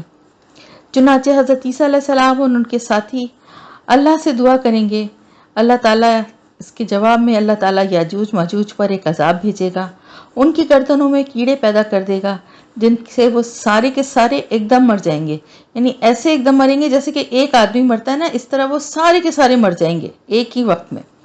پھر حضرت عیسیٰ علیہ السلام اور ان کے ساتھی کوہ طور سے اتر کر نیچے آئیں گے، مگر زمین پر ایک بالش جگہ بھی نہ ہوگی جو یاجوج ماجوج کی لاشوں سے خالی ہو، ہر جگہ ان کی لاشیں بچھی ہوئی ہوں گی، بکھری ہوئی ہوں گی، اور ان سے بدبو اور تعفن اٹھ رہا ہوگا، تو پوری زمین لاشوں سے بھری پڑی ہوگی اور اس سے بدبو اور تعفن اٹھ رہا ہوگا۔ حضرت عیسیٰ علیہ السلام اور ان کے ساتھی پھر اللہ تعالیٰ کی طرف رجوع کریں گے اور دعائیں کریں گے، تو اللہ تعالیٰ ایسے پرندے بھیجے گا جن کی گردنیں اونٹوں کے برابر ہوں گی، وہ ان کی لاشوں کو اٹھا کر لے جائیں گے اور جہاں اللہ کا حکم ہوگا وہاں لے جا کر پھینک دیں گے۔ پھر اللہ تعالیٰ ایسی بارش برسائیں گے جو ہر گھر اور خیمے تک پہنچے گی اور زمین کو دھو ڈالے گی، یہاں تک کہ اسے کسی باغ کی مانند پاک و صاف کر دے گی، زمین پھر سے پاک و صاف ہو جائے گی۔ یہ صحیح مسلم کی حدیث ہے۔ اب تبریہ کہاں ہے؟ تبریہ ملک شام کا ایک شہر ہے. اس شہر میں مغرب کی طرف ایک بہت بڑی جھیل ہے جسے تبریہ کہتے ہیں. تو بحیرہ جو ہے نا وہ چھوٹے سمندر اور بڑی جھیل دونوں کے لیے استعمال ہوتا ہے. یاجوج ماجوج کا فتنہ بہت تباہ کن فتنہ ہوگا. حضرت زینب بنت جہش کہتی ہیں کہ آپ صلی اللہ علیہ وسلم اپنی نیند سے بیدار ہوئے اور آپ صلی اللہ علیہ وآلہ وسلم کا چہرہ مبارک سرخ ہو رہا تھا. آپ صلی اللہ علیہ وآلہ وسلم نے فرمایا لا الہ الا اللہ، ہلاکت ہو عربوں کے لیے ایک ایسے فتنے سے جو قریب آ گیا ہے. آج یاجوج ماجوج کی دیوار میں اتنا سوراخ ہو گیا ہے اور آپ نے دونوں ہاتھوں کے انگوٹھے اور انگشت شہادت کو ملا کر دکھائے. یعنی پہلی انگلی، انگشت شہادت پہلی انگلی ہوتی ہے نا، اس کو انگوٹھے سے ملایا تو ایک گول سا دائرہ بنتا ہے نا. تو اتنا آپ نے اشارہ کر کے بتایا کہ اتنا سوراخ ہو گیا. حضرت زینب رضی اللہ تعالیٰ عنہ نے عرض کیا یا رسول اللہ صلی اللہ علیہ وسلم، کیا نیک لوگوں کی موجودگی میں بھی ہم ہلاک ہو جائیں گے؟ کیونکہ ہم پڑھ چکے ہیں نا، اللہ کا یہ وعدہ ہے کہ جب تک کسی بستی میں استغفار کرنے والے لوگ موجود ہوں اللہ اس بستی کو ہلاک نہیں کرتا. آپ صلی اللہ علیہ وسلم نے فرمایا نہیں، جب برائی عام ہو جائے گی ایسا تب ہوگا. یعنی ابھی نہیں ہوگا، یہ اس وقت ہوگا جب برائی بہت عام ہو جائے گی. نیک لوگ کم ہوتے ہوتے بالکل ختم ہو جائیں گے، بہت کم رہ جائیں گے. اچھا، اب یاجوج ماجوج دراصل ہیں کون؟ یاجوج ماجوج اولاد آدم میں سے ہی ہیں، یعنی کوئی دیو جن نہیں ہے، انسان ہی ہیں. حضرت عبداللہ بن عمر نے حضور اکرم صلی اللہ علیہ وسلم سے روایت کی ہے کہ آپ نے فرمایا یاجوج ماجوج آدم کی اولاد میں سے ہیں. اگر وہ آبادیوں میں بھیج دیے جاتے تو لوگوں کے اسباب زندگی برباد کر دیتے، اس لیے اللہ نے ان کو قید کر رکھا ہے. کہا جاتا ہے کہ نوح علیہ السلام کے بیٹے یافس کی اولاد میں 2 بھائی یاجوج ماجوج پیدا ہوئے، جن کی نسل سے جو نسل چلی وہ یاجوج ماجوج کہلاتی ہے. یہ تاریخی روایت ہے. ان کا حلیہ کیا ہوگا؟ طبرانی کی روایت ہے کہ یاجوج ماجوج کے چہرے چوڑے اور موٹے ہوں گے، آنکھیں چھوٹی، بال سرخی مائل سیاہ. آپ صلی اللہ علیہ وسلم نے ایک مرتبہ خطبے میں ارشاد فرمایا کہ تم لوگ کہہ رہے ہو کہ اب دشمن نہیں رہا، حالانکہ تم لوگ ہمیشہ اپنے دشمنوں سے جہاد کرتے رہو گے یہاں تک کہ یاجوج ماجوج نکل آئیں گے، جو چوڑے چہرے والے، چھوٹی آنکھوں والے، سرخی مائل سیاہ بالوں والے ہوں گے. ہر بلندی سے دوڑتے ہوئے آئیں گے. ان کے چہرے چمڑا بھری ڈھال جیسے موٹے ہوں گے، یعنی پھولے ہوئے چہرے ہوں گے. اسے احمد اور طبرانی نے روایت کیا ہے. یہ وہ باتیں ہیں کہ جو کہ ہمیں صحیح احادیث سے پتہ چلتی ہیں یاجوج ماجوج کے بارے میں. اب کچھ میں اس علاقے کے بارے میں بھی بتا دوں کہ اس کے بارے میں مفسرین اور محققین کی کیا رائے ہے. اس علاقے کے بارے میں بھی ان کی کئی رائے ہمیں ملتی ہے. محققین نے اس پر بہت تحقیق کی ہے.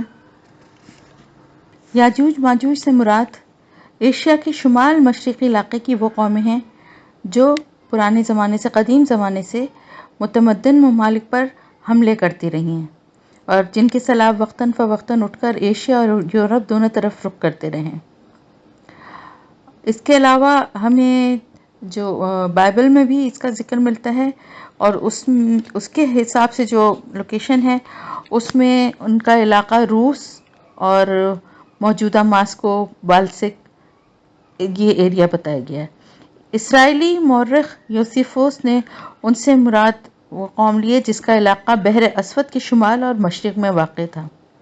جیروم کے بیان کے مطابق ماجوج کاکیشیا کے شمال میں بحر خزر کے قریب آباد تھے. پہلے اس دیوار کے بارے میں بہت ساری میں نے آپ سے کہا نا کہ رائے ہمیں ملتی ہیں. تو کچھ مفسرین نے دیوار چین کے بارے میں بھی کہا، اور چین کی اور منگول یہ جو قوم تھی کچھ حد تک ان کا آنکھیں چھوٹی اور ان کے چہرے جو تھے اس سے بھی کچھ، اور تعداد میں بھی کیونکہ بہت زیادہ ہیں تو یہ کہا گیا کہ شاید یہی یاجوج ماجوج کی قوم ہوں گی جو قیامت کے قریب جو ہے ان کی تعداد میں اتنا اضافہ ہو جائے گا اور یہ نکل کے حملہ کریں گے.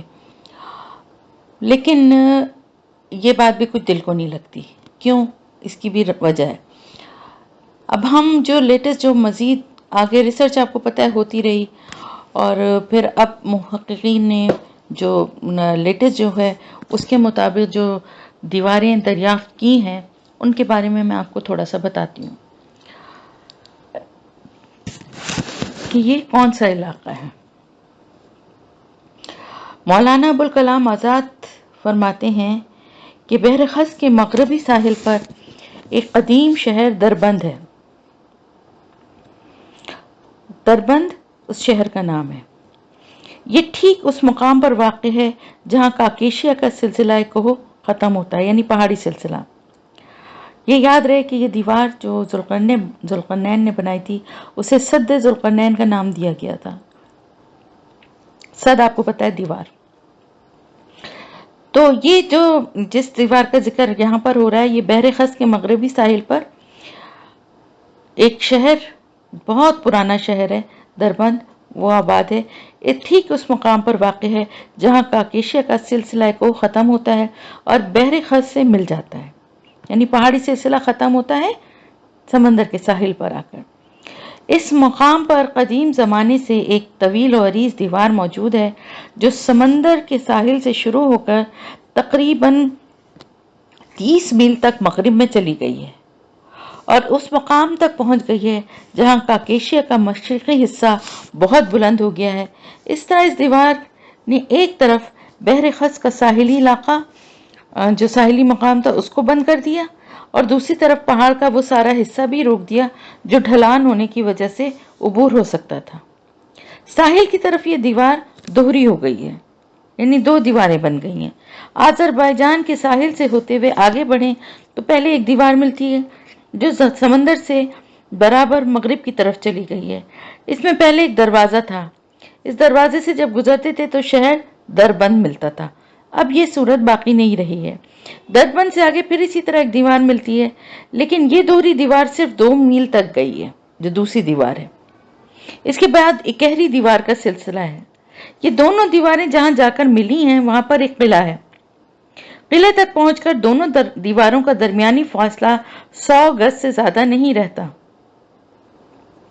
لیکن ساحل کے پاس 500 گز ہوتا ہے، یعنی وہاں سے بہت فاصلہ زیادہ ہے۔ جب جیسے جیسے دونوں دیواریں آگے جاتی ہیں ان کا درمیان کا فاصلہ کم ہوتا جاتا ہے، اور اسی 500 گز میں، یعنی ساحل کے پاس جو 500 گز جہاں پہ اتنا زیادہ بڑا گیپ ہے، اسی کے درمیان جو ہے دربند شہر جو ہے وہ آباد ہے۔ اس دوہری دیوار کو ایرانی قدیم زمانے سے دوبارہ کہتے ہیں، یعنی دوہرا سلسلہ۔ اسی دیوار کے ساتھ جب آگے کاکیشیا کے مغربی حصوں میں بڑھتے ہیں تو ایک اور مقام ملتا ہے جو کہ درہ داریال، دانیال نہیں داریال، داریال کے نام سے مشہور ہے۔ موجودہ زمانے کے نقشے میں یہ کاکیشیا کے انتہائی بلند حصوں سے ہو کر گزرا ہے اور دور دور تک بلند چوٹیوں سے گھرا ہوا ہے۔ یہاں بھی قدیم زمانے سے ایک دیوار موجود ہے اور روایتوں کے مطابق اسے آہنی دیوار کے نام سے پکارا گیا ہے۔ قدیم زمانے سے جارجیا میں اس دیوار کو آہنی دروازہ کہا گیا ہے ان کی لینگویج میں۔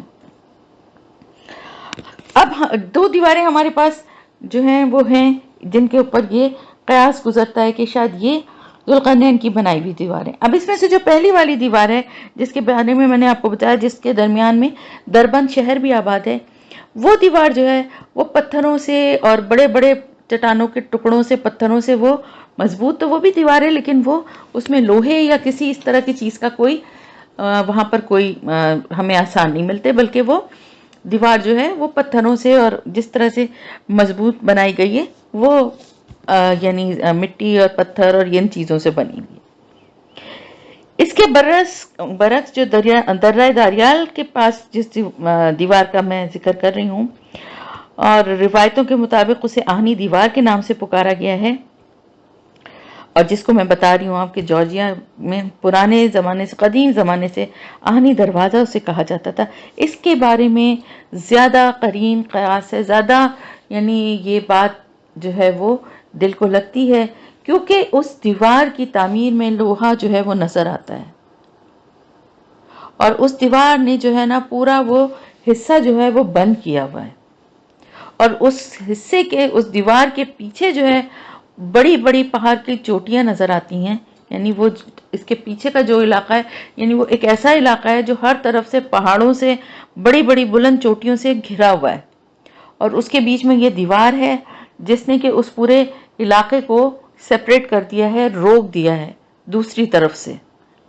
یعنی دوسری طرف کا حال یا وہاں جانا ممکن نہیں ہے, نہ اس طرف سے کسی کا آنا ممکن ہے. اور اس دیوار میں جو ہے وہ لوہا بھی پایا جاتا ہے جس سے کہ اندازہ ہوتا ہے کہ یہی وہ دیوار ہے. اچھا, اب میں نے آپ سے کہا تھا نا کہ جو چائنا کے اور وہاں کے لوگوں کے بارے میں دیکھیں ہمیں قرآن کیا بتا رہا ہے. سب سے بڑی ہمارے پاس جو گواہی ہے اور جو بات ہے اور جو آپ صلی اللہ علیہ وسلم کی حدیث سے بھی ہمیں پتہ چلتی ہے کہ یہ کب آئیں گے. یہ آئیں گے دجال کے آنے کے بعد, یعنی اس کا خروج ہوگا. حضرت عیسیٰ علیہ السلام اس کو ماریں گے اور اس کے بعد حضرت عیسیٰ علیہ السلام کی خلافت قائم ہوگی. اس کے بعد ان کا خروج ہوگا, یہ نکلیں گے. ان کو وہ دیوار جو ہے وہ ٹوٹ جائے گی اور یہ نکلیں گے, اور ایسے یعنی چونٹیوں کی طرح تعداد ہوگی ان کی کہ یہ لشکر کے لشکر ان کے آئیں گے. تو اگر چائنا کے یا کسی اور جگہ کے لوگ ہوں تو وہ تو ابھی ہی موجود ہیں. اگر ان کی تعداد بڑھ بھی جائے تو بھی ہم یہ تو نہیں قیاس کر سکتے ان کے اوپر کہ یہ یاجوج ماجوج ہیں. دوسری بات یہ کہ یہ قیامت کی نشانیوں میں سے ایک نشانی ہے جو کہ ظاہر ہے قیامت کی نشانیاں جو ہیں حضرت عیسیٰ علیہ السلام کا آنا ہی سب سے بڑی نشانی ہوگی, دجال کا نکلنا سب سے بڑی نشانی. ابھی ان میں سے کوئی نشانی ہمارے پاس پوری نہیں ہوئی ہے, تو یاجوج ماجوج کو ہم کیسے دیکھ سکتے ہیں, کیونکہ اسی وقت وہ آئیں گے. یہ اللہ تعالیٰ نے نہیں فرمایا کہ وہ ان میں سے کچھ آ جاتے ہیں اور کچھ لوگ یہاں ہیں لیکن وہ بعد میں خروج کریں گے, یعنی وہ بعد میں اتنا غلبہ پالیں گے کہ دوسروں کو پریشان کریں گے. کہا کیا گیا, قرآن کے کیا الفاظ ہیں, سورہ الانبیاء میں بھی ہے کہ وہ ہر بلند پہاڑ سے تیزی سے بھاگتے دوڑتے ہوئے, یعنی اتنی تعداد ہوگی کہ جیسے ابلتے ہوئے چلے آ رہے ہیں, اتنے ہوں گے. تو یہ ایک بالکل ڈفرنٹ, میری اپنی رائے جو ہے میں نے سب مفسرین کی وہ پڑھی ہے سنی ہے, لیکن میرے دل کو ان میں سے اکثریت کی بات میرے دل کو نہیں لگی, کیونکہ موجودہ اقوام جو ہے نا, اگر ان میں سے کوئی یاجوج ماجوج ہوتی تو پھر اس کو قید کرنے کا مقصد کیا تھا.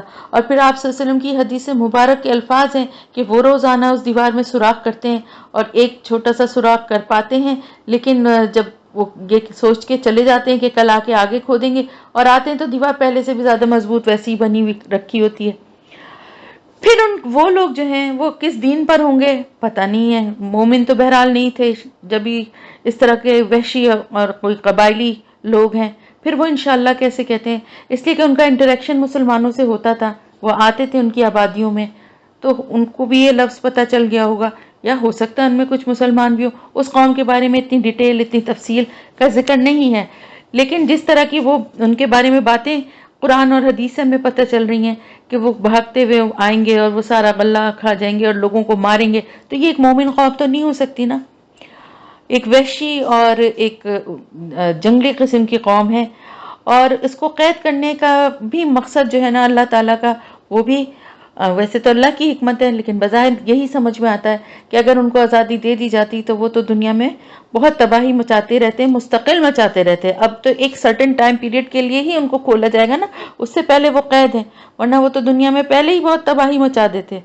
اور ایک بات اور بھی ہے کہ ان کی تعداد یعنی ان کی نسل میں بہت تیزی سے اضافہ ہوتا ہے, اور وہ بہت تیزی سے, یعنی عام لوگوں کے جیسے انسانوں کی نسلیں بڑھ رہی ہیں اس کے مقابلے میں ملٹیپلائی آپ کریں, یعنی ملٹیپل ان کے وہ ہوتا ہے, بہت تیزی سے ان کی نسل میں اضافہ ہو رہا ہے. تو وہ تعداد میں بہت زیادہ ہیں, اتنے زیادہ ہیں کہ پورا پانی پی جائیں گے بحیرہ تبریہ کا. تو آپ یہ سوچیں کہ بہت اتنی تعداد میں ہوں گے نا, تو وہ ایسا تو نہیں ہے کہ وہ کوئی موجودہ قوم ہو جس کا لوگوں کو احساس ہی نہ ہو. لوگ کہتے ہیں کہ چائنیز اور جاپنیز ہیں, یہ لوگ سب ہر چیز کھا لیتے ہیں, کیڑے مکوڑے اور یہ بھی, تو یہ کسی حد تک وہی لگتے ہیں. لیکن اب سب سے بڑی بات جو اس میں اس بات کو نہ ماننے کے لیے میرا دل نہیں مانتا، مجھے نہیں یقین آتا، وہ یہ کہ پھر اس دیوار کے پار ان کو قید کرنا اور پھر وہ دیوار کھود کے نکلنا، وہ شرائط کو پورا ہوئے بغیر کوئی بھی قوم کیسے بن سکتی ہے؟ کسی کے بارے میں کیسے کہہ سکتے ہیں کہ وہ یاجوج ماجوج ہیں؟ تو بہرحال اللہ سب سے زیادہ بہتر جاننے والا ہے۔ میں نے ساری آرا، جگہ سے متعلق ڈیٹیل اور یاجوج ماجوج سے متعلق قرآن اور حدیث کی جو بھی ڈیٹیلز تھیں وہ سب آپ کو بتا دی ہیں۔ آپ اپنے طور پہ خود بھی غور و فکر کریے، سرچ کریے، اور اگر آپ لوگوں کو کچھ انفارمیشن ملتی ہے کہیں، دیکھیں بہت لیٹسٹ جو ہے وہ مستقل جو ہے نا ریسرچ ہوتی ہے، اور اس کے ریزلٹس بھی آتے رہتے ہیں، جو چینجز آتے رہتے ہیں۔ جیسے کہ ایک زمانے میں لوگ دیوار چین کو کہتے تھے، دیوار چین تو کہیں سے بھی کسی بھی حساب سے اس وجہ سے اس کو کہا جاتا تھا کہ چائنا کے لوگوں کو کے بارے میں یہ یاجوج ماجوج کہ وہ چھوٹے قد کے ہوں گے اور آنکھیں چھوٹی ہوں گی، لیکن باقی چیزوں حلیہ تو ان کا اس پہ پورا نہیں اترتا۔ اور دوسرے یہ کہ دیوار چین تو ظاہر ہے اینٹ اور سیمنٹ اور مٹی کی بنی ہوئی دیوار ہے، اس کا اس سے کوئی کمپیریزن نہیں ہے۔ میں بھی اور مزید بھی انشاءاللہ تعالی مجھے جیسے ٹائم ملے گا میں بھی اس کو اور بھی سرچ کروں گی، اور جو بھی ہوگا ڈیٹیل آپ لوگوں سے ضرور شیئر کروں گی۔ تو یہ باتیں جو ہے نا یہ ہمارے ایمان بالغیب کا حصہ ہیں، یعنی ہمیں قرآن میں ہمیں بتایا گیا تو ہمارا ایمان ہے کہ ایسا ہی ہونا ہے اور ایسا ہی ہوگا۔ وہ قوم کیسی ہوگی، کس طرح سے، کہاں سے اللہ نے اس کو قید کیا، یہ اللہ کو بہتر پتہ ہے۔ بظاہر جو آثار ہیں وہ درہ داریال کے پاس جو دیوار ہے اس کے بارے میں کہ یہ گمان یہی ہے کہ وہ آ کے یہ جو ٹرکی کے جو لوگ تھے، قبائل تھے جو پہاڑوں پہ آباد تھے، ان کے آ کے تباہی مچاتے تھے۔ اور ٹرکی میں آپ کو معلوم ہے کہ پہاڑی سلسلہ ہے، اور وہاں پر ایک پوری نسل ہے، ایک پوری جو کہلاتے ہیں میرے خیال سے ان کا ترکمان یا کچھ اس طرح سے وہ کہلاتے ہیں، جو یعنی وہاں کے رہنے والے پہاڑوں پر ہوتی ہیں۔ پہاڑی سلسلہ جو عراق تک گیا ہے، یہ پورے جو ہوتے ہیں وہاں پہ بھی اسی طرح سے پہاڑوں میں آباد ہیں، تو ان کو پہ آ کے وہ حملے کیا کرتے تھے جو محققین کہتے ہیں، اور ان کو روکنے کے لیے جو ہے یہ دیوار بنائی گئی تھی۔ تو یہ سوال بھی لوگوں کے ذہن میں آ سکتا ہے کہ آج کل تو اتنی لیٹسٹ جو ہیں ایکوپمنٹس ہیں، اتنی ریسرچ ہوتی ہیں، اتنی ایسی ہے، کتنی بڑی قوم کا لوگوں کی نظروں سے چھپا رہنا کیسے ممکن ہے؟ اللہ چاہے تو سب کچھ ممکن ہے۔ ہمیں نہیں معلوم کہ وہ کس طرح رہتے ہیں، کہاں رہتے ہیں، زمین کے اندر انہوں نے اپنے ٹھکانے بنائے ہیں یا پہاڑ کی کھو ہیں ان کے اندر وہ رہتے ہیں، کیونکہ اتنی ڈیٹیل ان کے بارے میں نہیں پتا۔ یہی پتا تھی کہ وہ ایک وحشی اور اجٹ قوم تھی جو آتی تھے اور بہت طاقتور تھے اور حملہ کرتے تھے اور نقصان پہنچا کے چلے جاتے تھے۔ اب وہ ان کا رہنا سہنا، ان کا ٹھکانہ کیا ہے اور وہ کس طرح انسانی نگاہوں سے پوشیدہ ہے، ابھی بہت کچھ انسان کی نگاہوں سے پوشیدہ ہے۔ ابھی بہت ساری چیزیں ہیں جو انسان سمجھتا ہے کہ ہر چیز کی اس کو نالج ہو گئی ہے، اور وہ ہر جگہ اس کی نظر اور اس کی یعنی اس نے اپنے علم سے ہر چیز کو جان لیا ہے، لیکن ایسا نہیں ہے۔ ابھی بھی بہت سی ایسی مخلوق ہیں، بہت سے ایسے علاقے ہیں جہاں تک انسان کی پہنچ نہیں ہے۔ تو یہ بھی ایک ایسا ہی علاقہ ہے، یقیناً ہمارا ایمان ہے کہ قرآن میں اللہ نے فرمایا ہے تو بے شک بالکل ایسا ہی ہوگا۔ اور یہ جو اللہ کا وعدہ ہے قیامت کا، اس سے پہلے ان کو آنا ہے تو وہ اسی وقت ظاہر ہوں گے۔ اور پھر اس کے کیونکہ آپ دیکھیں نا، اگر ان کو اتنی اجازت اور اتنی مہلت ملی ہوتی وہ دیوار میں سوراخ کیوں کر رہے ہوتے؟ آپ صلی اللہ علیہ وسلم نے کیا فرمایا کہ وہ روزانہ دیوار میں سوراخ کرتے ہیں لیکن کر نہیں پاتے، تو پھر باہر کیسے ہیں؟ ہے نا، سوچنے کی بات ہے۔ تو بہرحال کچھ معاملات ایسے ہوتے ہیں کہ جن میں انسان کو سوچنا، سمجھنا، تحقیق بھی کرنا چاہیے، لیکن اللہ کے الفاظ کے اوپر بات کو مکمل کر دینا چاہیے، کیونکہ ہمارا ایمان تو یہی ہے نا کہ ایسا قرآن میں ہے تو ایسا ہی ہوگا۔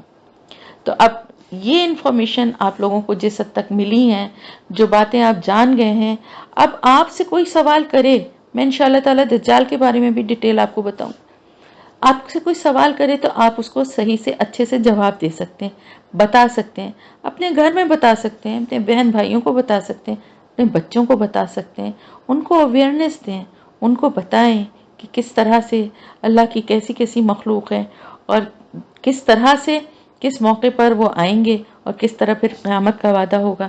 تو یہ سب باتیں جو ہے نا صرف قصے کہانیوں کی طرح سنیے ضرور انٹرسٹ سے قصے کہانیوں کی طرح، لیکن یہ صرف قصے کہانی نہیں ہے، یہ عبرت کے لیے اور سبق حاصل کرنے کے لیے ہے۔ سب سے بڑا سبق ہمیں ذوالقرنین کی شکل میں اللہ پاک نے اس کے کردار کے ذریعے دیا ہے کہ کس طرح سے اللہ کے لیے اس نے اپنی زندگی کو وقف کیا، اپنے اسباب کو وقف کیا، اور اللہ کے دین کی سربلندی کے لیے، لوگوں کو ظلم سے نجات دلانے کے لیے، عدل و انصاف اور ایمان کا نظام قائم کرنے کے لیے وہ کہاں کہاں تک، کتنی دور دور تک جنگ لڑتا ہوا گیا، اور وہ ہر جگہ پہ جہاں بھی پہنچا وہاں پر نہ صرف یہ کہ فتح حاصل کی بلکہ وہاں کے لوگوں کو امن و امان والی زندگی بھی دی۔ تو یہ آپ کا یہاں پہ یہ یاجوج ماجوج کی بات اب کمپلیٹ ہوئی۔ اب اور اس کے بعد اللہ تعالیٰ فرما رہے ہیں کہ جب سور پھونکا جائے گا، آپ کو معلوم ہے نا کہ سور پھونکا جائے گا، پہلا سور پھونکا جائے گا جس کے پھونکتے ہی سب کے سب ختم ہو جائیں گے، مر جائیں گے۔ پھر دوسرا سور پھونکا جائے گا جس سے کہ سب دوبارہ سے زندہ ہو جائیں گے، ٹھیک ہے؟ تو اس دن اللہ تعالیٰ سب کو جمع کر لیں گے، انہیں بھی ان سب کو بھی جمع کر لیں گے اللہ پاک۔ تو اگر دنیا میں اللہ پاک نے ان کو ابھی تک قید نہ کیا ہوتا تو دنیا میں کچھ شاید باقی ہی نہ بچتا۔ تو اللہ کے ہر کام میں ایک حکمت ہوتی ہے، ایک پلاننگ کے تحت یہ دنیا اللہ نے بنائی اور بسائی ہے، اور پھر ہر ایک کا اپنا ایک رول ہے جو وہ پلے کر رہا ہے۔ تو اب ان کی جب باری آئے گی تو وہ بھی اپنا رول پلے کریں گے۔ وَأَرَدْنَا، اور پیش کریں گے ہم، جہنم کو، یومئذن، اس دن، للکافرین، کافروں کے لیے، اردہ، پیش کرنا، یعنی ہم پیش کریں گے، ان سامنے لا کر رکھ دیں گے جہنم کو۔ کہا یہ جاتا ہے کہ یہ صحیح مسلم کی حدیث ہے کہ قیامت کے دن جہنم کو گھسیٹ کر لایا جائے گا اور اس کی 70,000 لگامیں ہوں گی، جیسے گھوڑے کی لگام ہوتی ہے نا، ایسی جہنم کی 70,000 لگامیں ہوں گی۔ کتنی وہ خطرناک اور بھیانک اور بڑی ہوگی، اور ہر لگام کو 70,000 فرشتوں نے تھاما ہوگا، یعنی 70,000 لگامیں ہیں تو ہر ایک لگام کو 70,000 فرشتے جو ہیں وہ تھام کے پکڑ کے لے کر آ رہے ہوں گے۔ پھر وہ کھینچ کر گھسیٹ کر لا کر سب کے سامنے رکھ دی جائے گی، کافروں کے سامنے پیش کر دی جائے گی، اور ان کے اس دن پھر حواس جو ہے نا وہ سارے جواب دے جائیں گے کہ جب وہ جہنم کو دیکھیں گے، اس کو ہی تو جھٹلاتے رہتے تھے، قیامت کے دن کو، اللہ کے سامنے حاضر ہونے کو، جہنم میں جانے کو، ان سب چیزوں کو جھٹلاتے تھے نا، تو وہ جہنم ان کے سامنے لا کے رکھ دی جائے گی کہ یہ ہے جس کے تم حقدار ہو۔ الذین، وہ لوگ جو، کانت تھیں، اعینہم، آنکھیں ان کی، فی غطاء، پردے میں، غشی بھی دیکھیں پردہ ہوتا ہے نا، ہم پڑھ چکے ہیں اس سے پہلے کہ غشاوہ پردے میں، یعنی غشی کی حالت میں، یا یہ ایک باریک غشاوہ جو ہے نا ایک باریک پردہ ہے، یعنی جیسے حالت غشی میں ہوتے ہیں نا کہ تھوڑا تھوڑا نظر بھی آ رہا ہے، تھوڑا سا کچھ احساس بھی ہے، اور پوری طرح سے کچھ نظر نہیں آ رہا۔ لیکن غطا جو ہے، غطا کا مطلب ہے موٹا پردہ، یعنی ایسا پردہ جس میں سے کچھ بھی نظر نہیں آئے گا، کچھ بھی نہیں دکھائی دے گا۔ ان ذکری، میرے ذکر سے، وکانو، اور تھے وہ، لا یستطیعون، نہ وہ استطاعت رکھتے، سماع، سننے کی۔ اب ان لوگوں کی بات ہو رہی ہے کہ جو سننا ہی نہیں چاہتے، ان کی آنکھوں پہ پردے پڑے ہوئے ہیں، اللہ کے کلام کو دیکھنے کے لیے، سننے کے لیے تیار ہی نہیں ہے۔ دیکھیں، دیکھیں گے، پڑھنے سے پہلے دیکھیں گے جبھی تو پڑھیں گے نا۔ تو قرآن ہی ہے جس کا یہاں پہ میرے ذکر سے، یہاں ان ذکری، میرے ذکر سے کیا مطلب ہے؟ قرآن، جس میں اللہ کا ذکر ہے، اللہ کی نصیحت ہے، اس کو وہ دیکھنے کے لیے، پڑھنے کے لیے تیار ہی نہیں تھے۔ ان کی آنکھیں جو تھیں ان پہ موٹے موٹے پردے پڑ گئے تھے کہ وہ قرآن کو دیکھ کے بھی نہیں دیکھتے تھے، نہیں پڑھتے تھے نہ۔ اصل بات یہ تھی کہ لا یستطیعون سماع، یعنی انہیں توفیق ہی نہیں تھی کہ وہ سنیں، نہ تو ان کو دیکھنے کی اور پڑھنے کی توفیق تھی، اور نہ ان کو سننے کی۔ کیوں؟ کیونکہ وہ تیار ہی نہیں تھے، وہ سننا چاہتے ہی نہیں تھے۔ جو سننا نہیں چاہتا اسے کوئی سنا سکتا ہے؟ جو پڑھنا نہیں چاہتا ہے اسے کوئی پڑھا سکتا ہے؟ زبردستی تو نہیں کی جا سکتی نا۔ قرآن سامنے موجود ہو اور بار بار اس کی طرف بلایا جا رہا ہو اور بار بار اس کا پیغام لوگوں تک پہنچایا جا رہا ہو، لیکن اس کو اندیکھا کر دیں، جیسے نظر ہی نہیں آ رہا، جیسے پڑھا ہی نہیں ہے، جیسے سننا ہی نہیں ہے، کوئی انٹرسٹ ہی نہیں ہے، تو پھر کیا ہوگا کہ جب دیکھنے اور سننے کے اللہ کی طرف سے توفیق ختم ہو جاتی ہے کسی کے لیے، تو پھر کیا ہو جاتا ہے؟ موٹے موٹے پردے پڑ جاتے ہیں نا آنکھوں پر.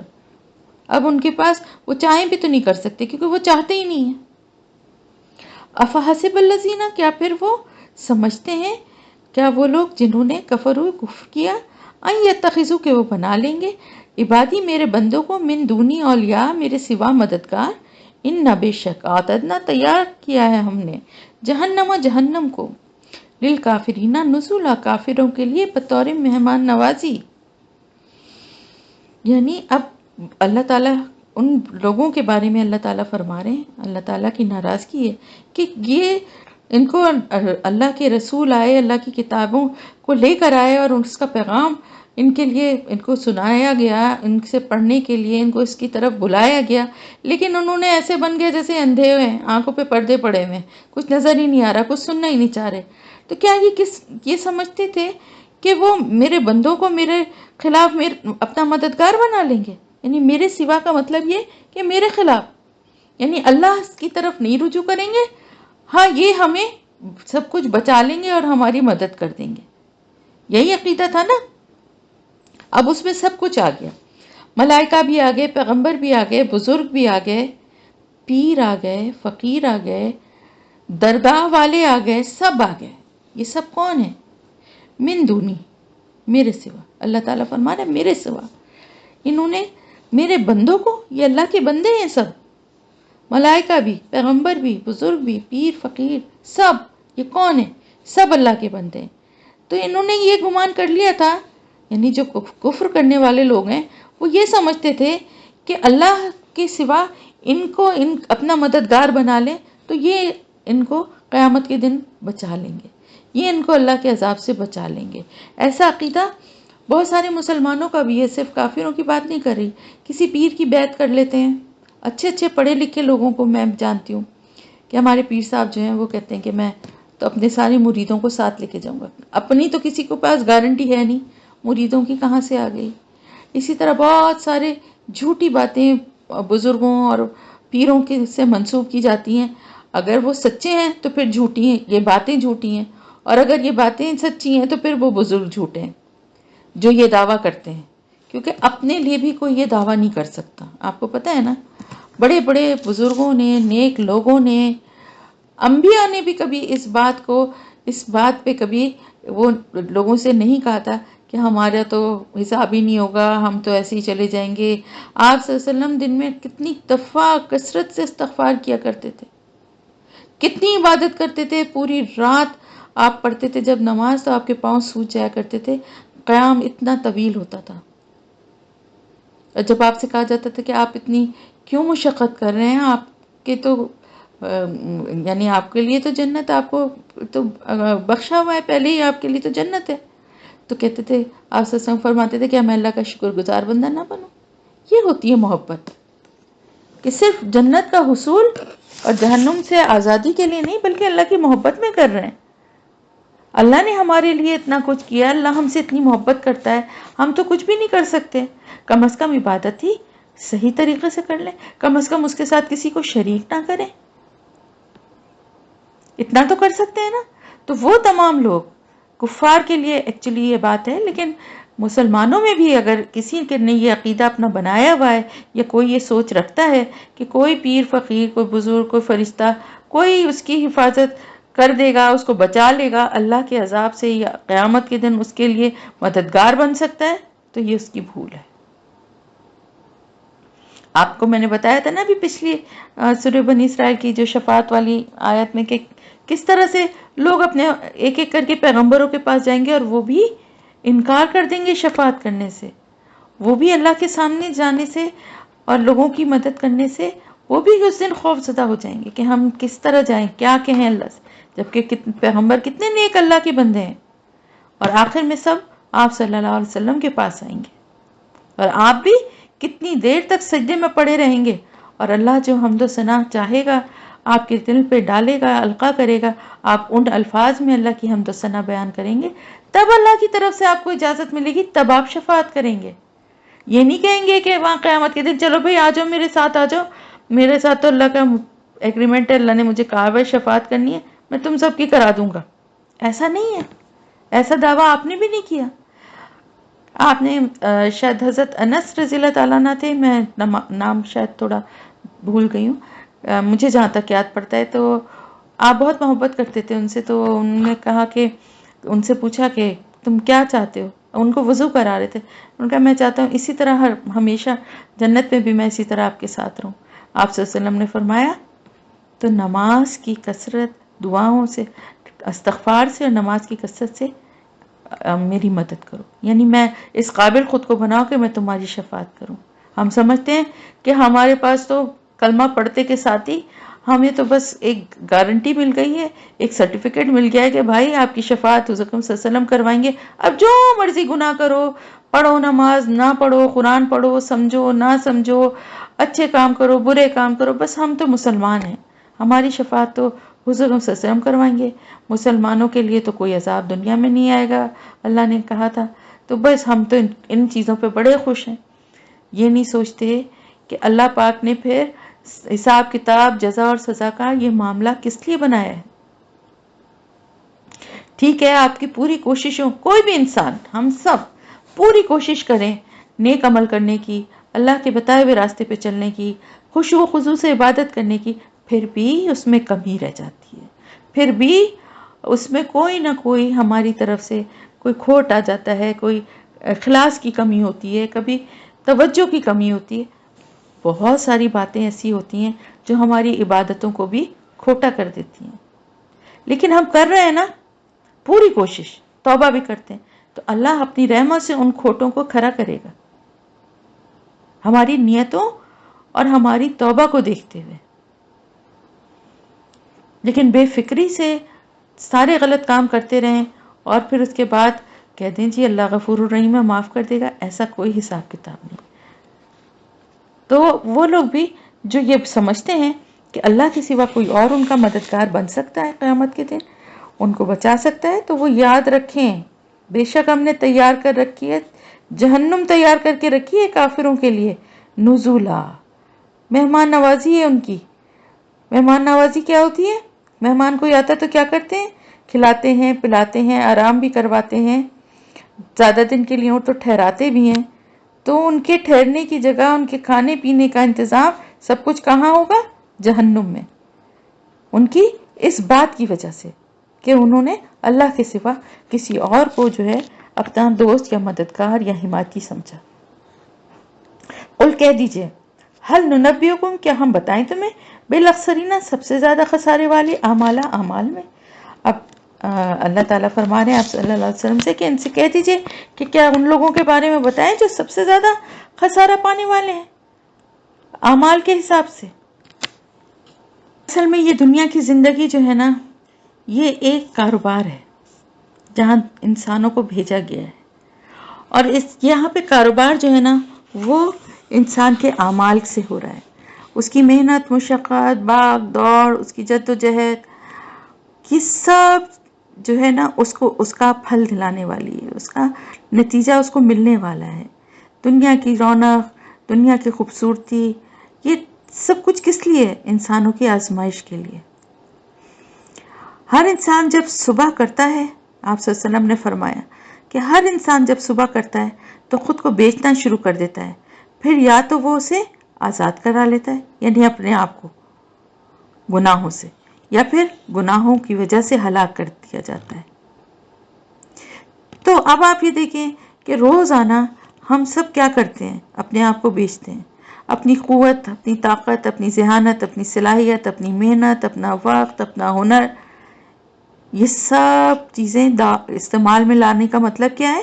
کہ بیچ رہے ہیں یہ، اور خرید کون رہا ہے؟ اللہ۔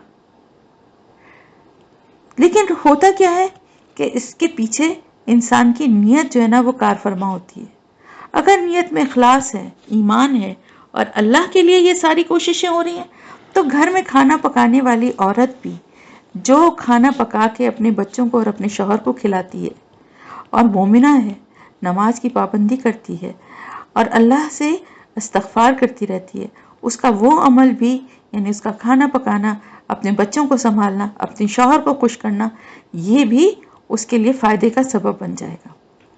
مگر اگر ایمان کے بغیر ہے اور بددلی سے ہے، اور اگر اس کی نیت جو ہے اس میں دکھاوا یا ریاکاری ہے، اس نیت سے تو چاہے بڑے سے بڑا خرچہ، بڑے سے بڑا کام بھی کر دے تو وہ خسارہ پانے والا ہوگا۔ اب ان لوگوں کی جن کا یہاں پہ ذکر ہو رہا ہے، اللہ تعالیٰ فرما رہے ہیں کہ میں تمہیں ان کے بارے میں بتاؤں جو کہ سب سے زیادہ خسارہ پانے والے لوگ کون ہیں، تو ان کا بھی آگے اللہ تعالیٰ بتا رہے ہیں کہ وہ لوگ کون ہیں۔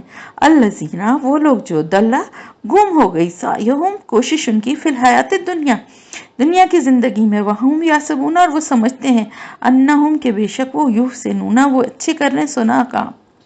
اب یہاں پر ان لوگوں کا ذکر ہے جو، اس میں بھی دو لوگ ہیں۔ ایک تو وہ ہیں جنہیں آخرت کا صلہ چاہیے ہی نہیں، ان کی ساری جدوجہد، ساری محنت دنیا کمانے کے لیے، آخرت کے لیے نہ تو کوئی منصوبہ بندی کبھی کی ہے اور نہ ہی کوئی محنت، صرف نام کے مسلمان ہیں، مسلمان گھر میں پیدا ہو گئے ہیں، اس لیے نماز بھی پڑھ لی، کوئی نیک کام بھی کر لیا، روزہ بھی رکھ لیا، لیکن اللہ کو اصل میں ان سے کیا چاہیے اس بارے میں کبھی سنجیدگی سے سوچا ہی نہیں۔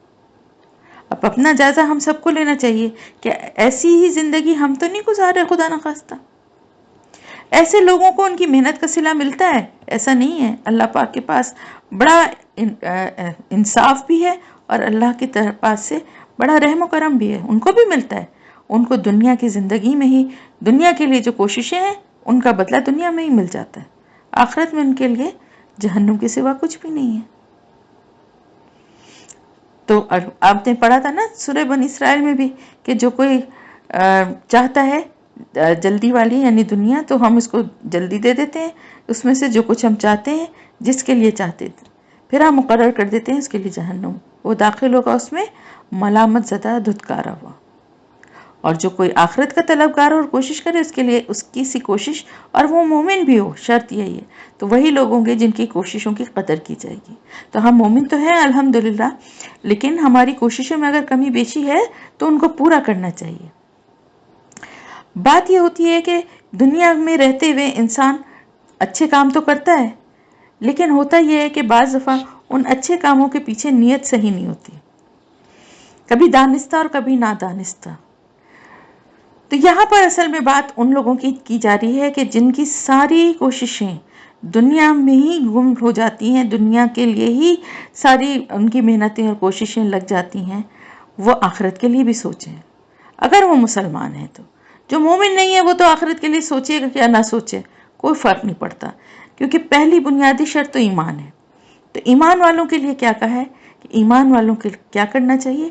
ایمان والوں کو یہ کرنا چاہیے کہ اپنے ہر عمل کو، اپنی ہر کام کو جو ہے نا وہ اللہ کے لیے خالص کر لیں۔ بعض دفعہ ایسا ہوتا ہے کہ وہ تو یہ سمجھ رہے ہیں کہ بہت اچھے اچھے کام کر رہے ہیں، لیکن اس کا ان کو کوئی اچھا بدلہ نہیں ملتا، ان کے سارے عمل گم ہو جاتے ہیں، یہیں ختم ہو جاتے ہیں، یہیں رہ جاتے ہیں۔ تو اس میں سے پہلے لوگ تو وہی ہیں جو اللہ کا انکار کرتے ہیں، اللہ کی آیات کا یا اللہ کی جو نشانیاں ہیں ان کا انکار کرتے ہیں۔ تو یہ ظاہر مومن تو نہیں ہے نا، کیونکہ اللہ کا انکار، قیامت کا انکار، اللہ سے ملاقات، اور پھر سزا اور جزا کا انکار، یہ ساری چیزیں کیا ہیں؟ یہ ساری چیزیں وہ ہیں جو کہ ایک مومن میں ہو ہی نہیں سکتی۔ تو وہ لوگ جو کوششیں کر رہے ہیں دنیا کی زندگی میں اچھے کام کرنے کی، بہت اچھی بات ہے، انشاءاللہ بہت اچھا اس کا بدل ان کو ملے گا آخرت میں، لیکن اس کے پیچھے ان کی نیتوں کو بھی دیکھا جائے گا۔ اچھا کام کرتے ہوئے ریاکاری کی نیت تو نہیں ہے پیچھے، کسی نیک اور اچھے عمل کے پیچھے جو ہے وہ خود پسندی، تکبر تو نہیں ہے۔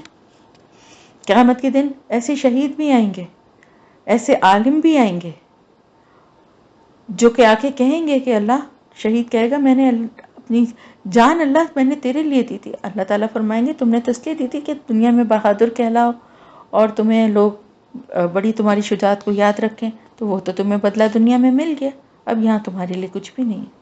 عالم آئیں گے کہیں گے ہم نے تو بڑا اللہ تیرے دین کے لیے بڑا کام کیا، بہت اپنی زندگی وقف کی.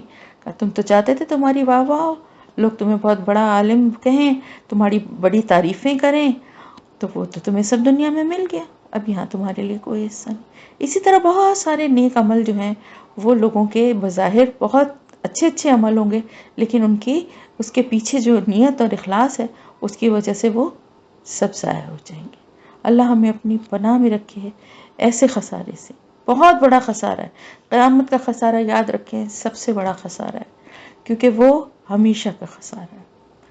تو انسان ہے، بعض دفعہ انسان کے ذہن میں، بعض دفعہ انسان کے دل میں کوئی بات ایسی آ جاتی ہے، کوئی اچھا کام کرتا ہے تو وہ کہتے ہیں دیکھو کسی کو پتہ ہی نہیں چلا میں نے کیا کیا کر دیا، دیکھو میں نے تو ان کے لیے یہ کیا تھا لیکن لوگوں کو معلوم ہی نہیں ہوا. انسان ہے، کبھی آ بھی سکتی ہے. ویسے تو الحمدللہ اللہ کا شکر ہے کہ ایسا نہیں ہے، عام طور سے جو نیکی کرتا ہے خالصتاً اللہ کے لیے ہی کرتا ہے، لیکن انسان ہے کبھی ذہن میں اس کی یہ بات آ بھی جاتی ہے. کبھی اللہ کے نام کے لیے، اللہ کے دین کے لیے کام کر رہا ہے، تعلیم دے رہا ہے، لیکن کبھی یہ ہو جاتا ہے کہ دیکھو میری سنتے نہیں، میری کوئی بات مانتا نہیں. آپ بھائی اللہ کے لیے کر رہے ہیں تو پھر صلہ بھی اللہ سے ہی چاہیے. لیکن انسان ہے، اللہ تعالیٰ ایسی چھوٹی موٹی کوتاہیوں کو، غلطیوں کو اپنی رحمت سے معاف فرمائے جو نادانستگی میں ہو.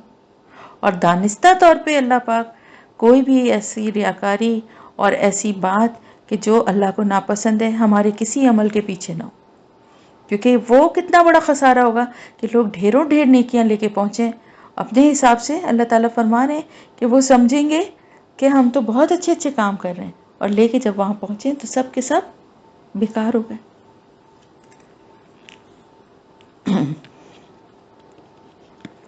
اولئک الذین کفروا، یہی وہ لوگ ہیں جنہوں نے کفر کیا بے آیاتی ربہم، 7 آیات کے اپنے رب کی، ولقائہ اور اس کی ملاقات کی، فحبطت اعمالہم تو ضائع ہو گیا اعمال ان کے، فلا نقیم تو نہیں ہم قائم کریں گے، لہم ان کے لیے، یوم القیامتی قیامت کے دن، وزنا کوئی وزن.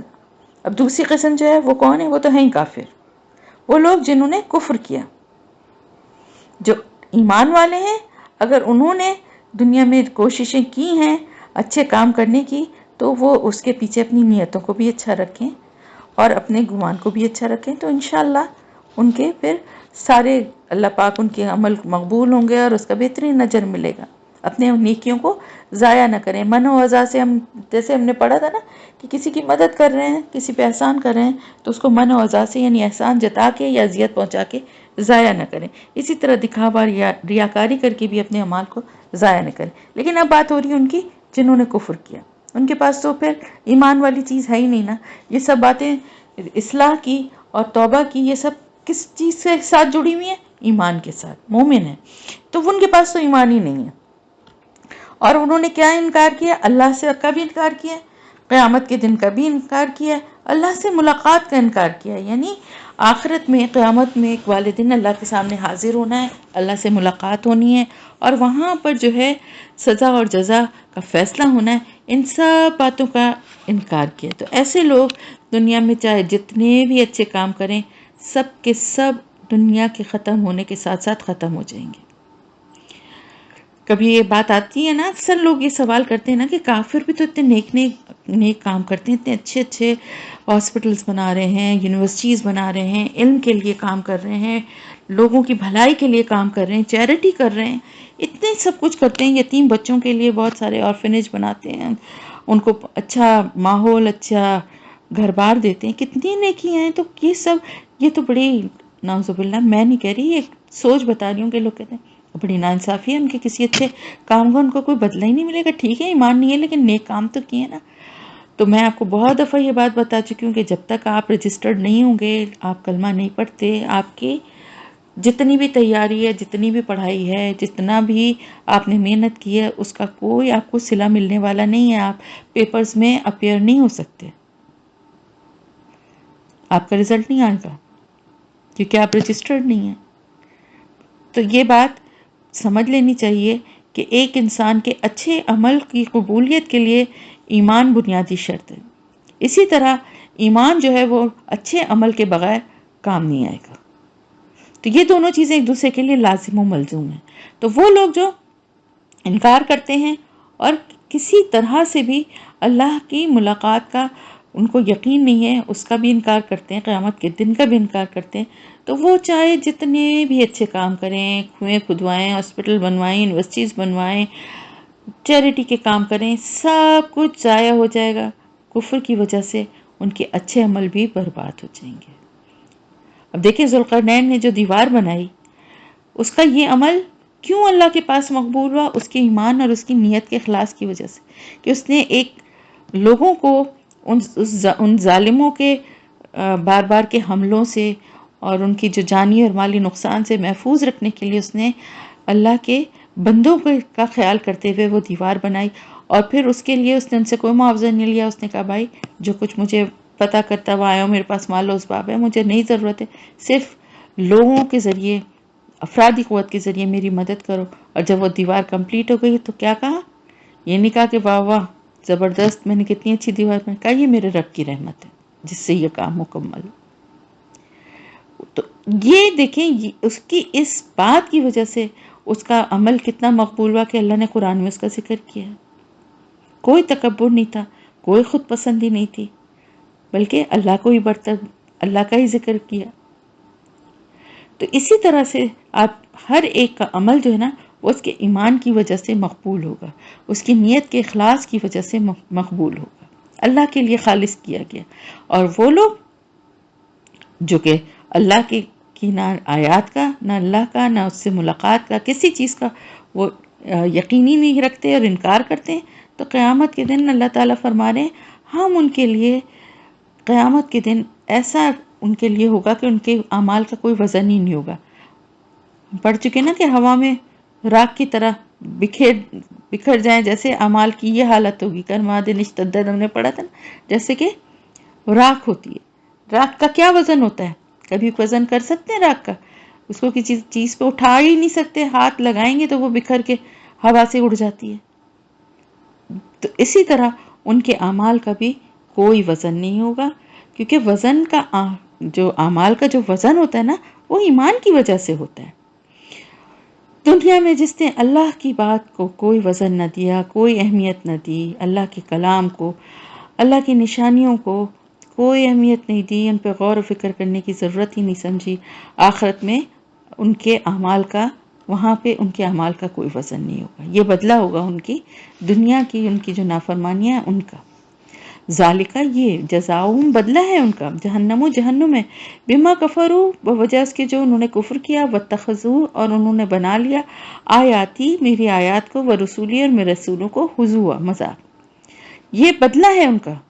جہنم جو ہے یہ ان کو بدلے میں مل رہی ہے، یعنی کوئی اللہ کی طرف سے ناانصافی نہیں ہو رہی ان کے ساتھ، کہ ان کو جو ہے ان کے اعمال کے بدلے میں ان کو جہنم جو دی جا رہی ہے، اس میں ان کا اپنا ہی ہاتھ ہے کہ انہوں نے اللہ کی آیات، اللہ کی نشانیوں کو دیکھتے تھے، قرآن کی آیات کو، اللہ کی کتابوں کی آیات کو، اس کا مذاق اڑاتے تھے۔ کہاں عذاب آ رہا ہے، کہاں یہ ہو رہا ہے، رسولوں کا مذاق اڑاتے تھے، کسی کو جادوگر کہتے تھے، کسی کو کاہن کہتے تھے، کسی کو کہتے تھے مسحور، یعنی اس کے اوپر کر دیا گیا، کسی کو مجنون۔ آپ صلی اللہ علیہ وسلم کے لیے کیا کیا الفاظ استعمال کیے تھے۔ تو ایسے تو معاف نہیں ہوں گے نا ان کے گناہ۔ کتنی بڑی بڑی باتیں انہوں نے اللہ کی آیات اور اللہ کے رسولوں کا جو مذاق بنایا تھا، تو اس کا بدلہ ان کو کیا نہیں ملے گا؟ اس کا بدلہ ہے یہ جہنم، ان کے اس انکار اور ان کی ان باتوں کا۔ ان الذین، بے شک وہ لوگ جو آمنو ایمان لائے، وعملوا الصالحات اور انہوں نے عمل کیے اچھے، کانت ہیں لہم ان کے لیے جنات الفردوس، جنات الفردوس، فردوس کے باغات، یہ باغات فردوس کے، نزولہ بطور مہمان نوازی۔ اب ان لوگوں کی بات آ گئی جو کہ ایمان لائے، اور پھر ایمان لانے کے بعد نیک عمل بھی کیے، دونوں چیزیں پوری کر دی نا، دونوں شرائط، یعنی ایمان لانے کے بعد نیک عمل کرنا لازم و ملزوم ہے۔ جس طرح سے نیک اعمال کی ایمان کے بغیر اہمیت نہیں تھی، اسی طرح ایمان کی نیک اعمال کے بغیر اہمیت نہیں ہے، دونوں ایک دوسرے کے لیے ضروری ہیں۔ تو جو ایمان لائے اور پھر ایمان لانے کے بعد اچھے عمل بھی کرتے رہے، اللہ کے بتائے ہوئے راستے پہ چلے، اور جس طرح سے اللہ نے بتایا تھا ویسی زندگی گزاری، ان کے لیے فردوس کے باغات ہیں، فردوس جنت الفردوس ہے. اور آپ صلی اللہ علیہ وسلم نے کہا ہے اپنی امت سے کہ اللہ سے ہمیشہ جنت الفردوس کا سوال کرو، وہاں پہ بطور میزبانی. یعنی یہ ان کے لیے جہنم اللہ نے تیار کر رکھی ہے، اور مومنوں کے لیے جنتیں ہیں، جنت الفردوس میں. وہاں ان کی مہمان نوازی ہوگی، وہاں وہ قیام کریں گے، وہاں وہ کھائیں گے پیئیں گے. خالدین فیہا، ہمیشہ رہنے والے ہیں ان میں.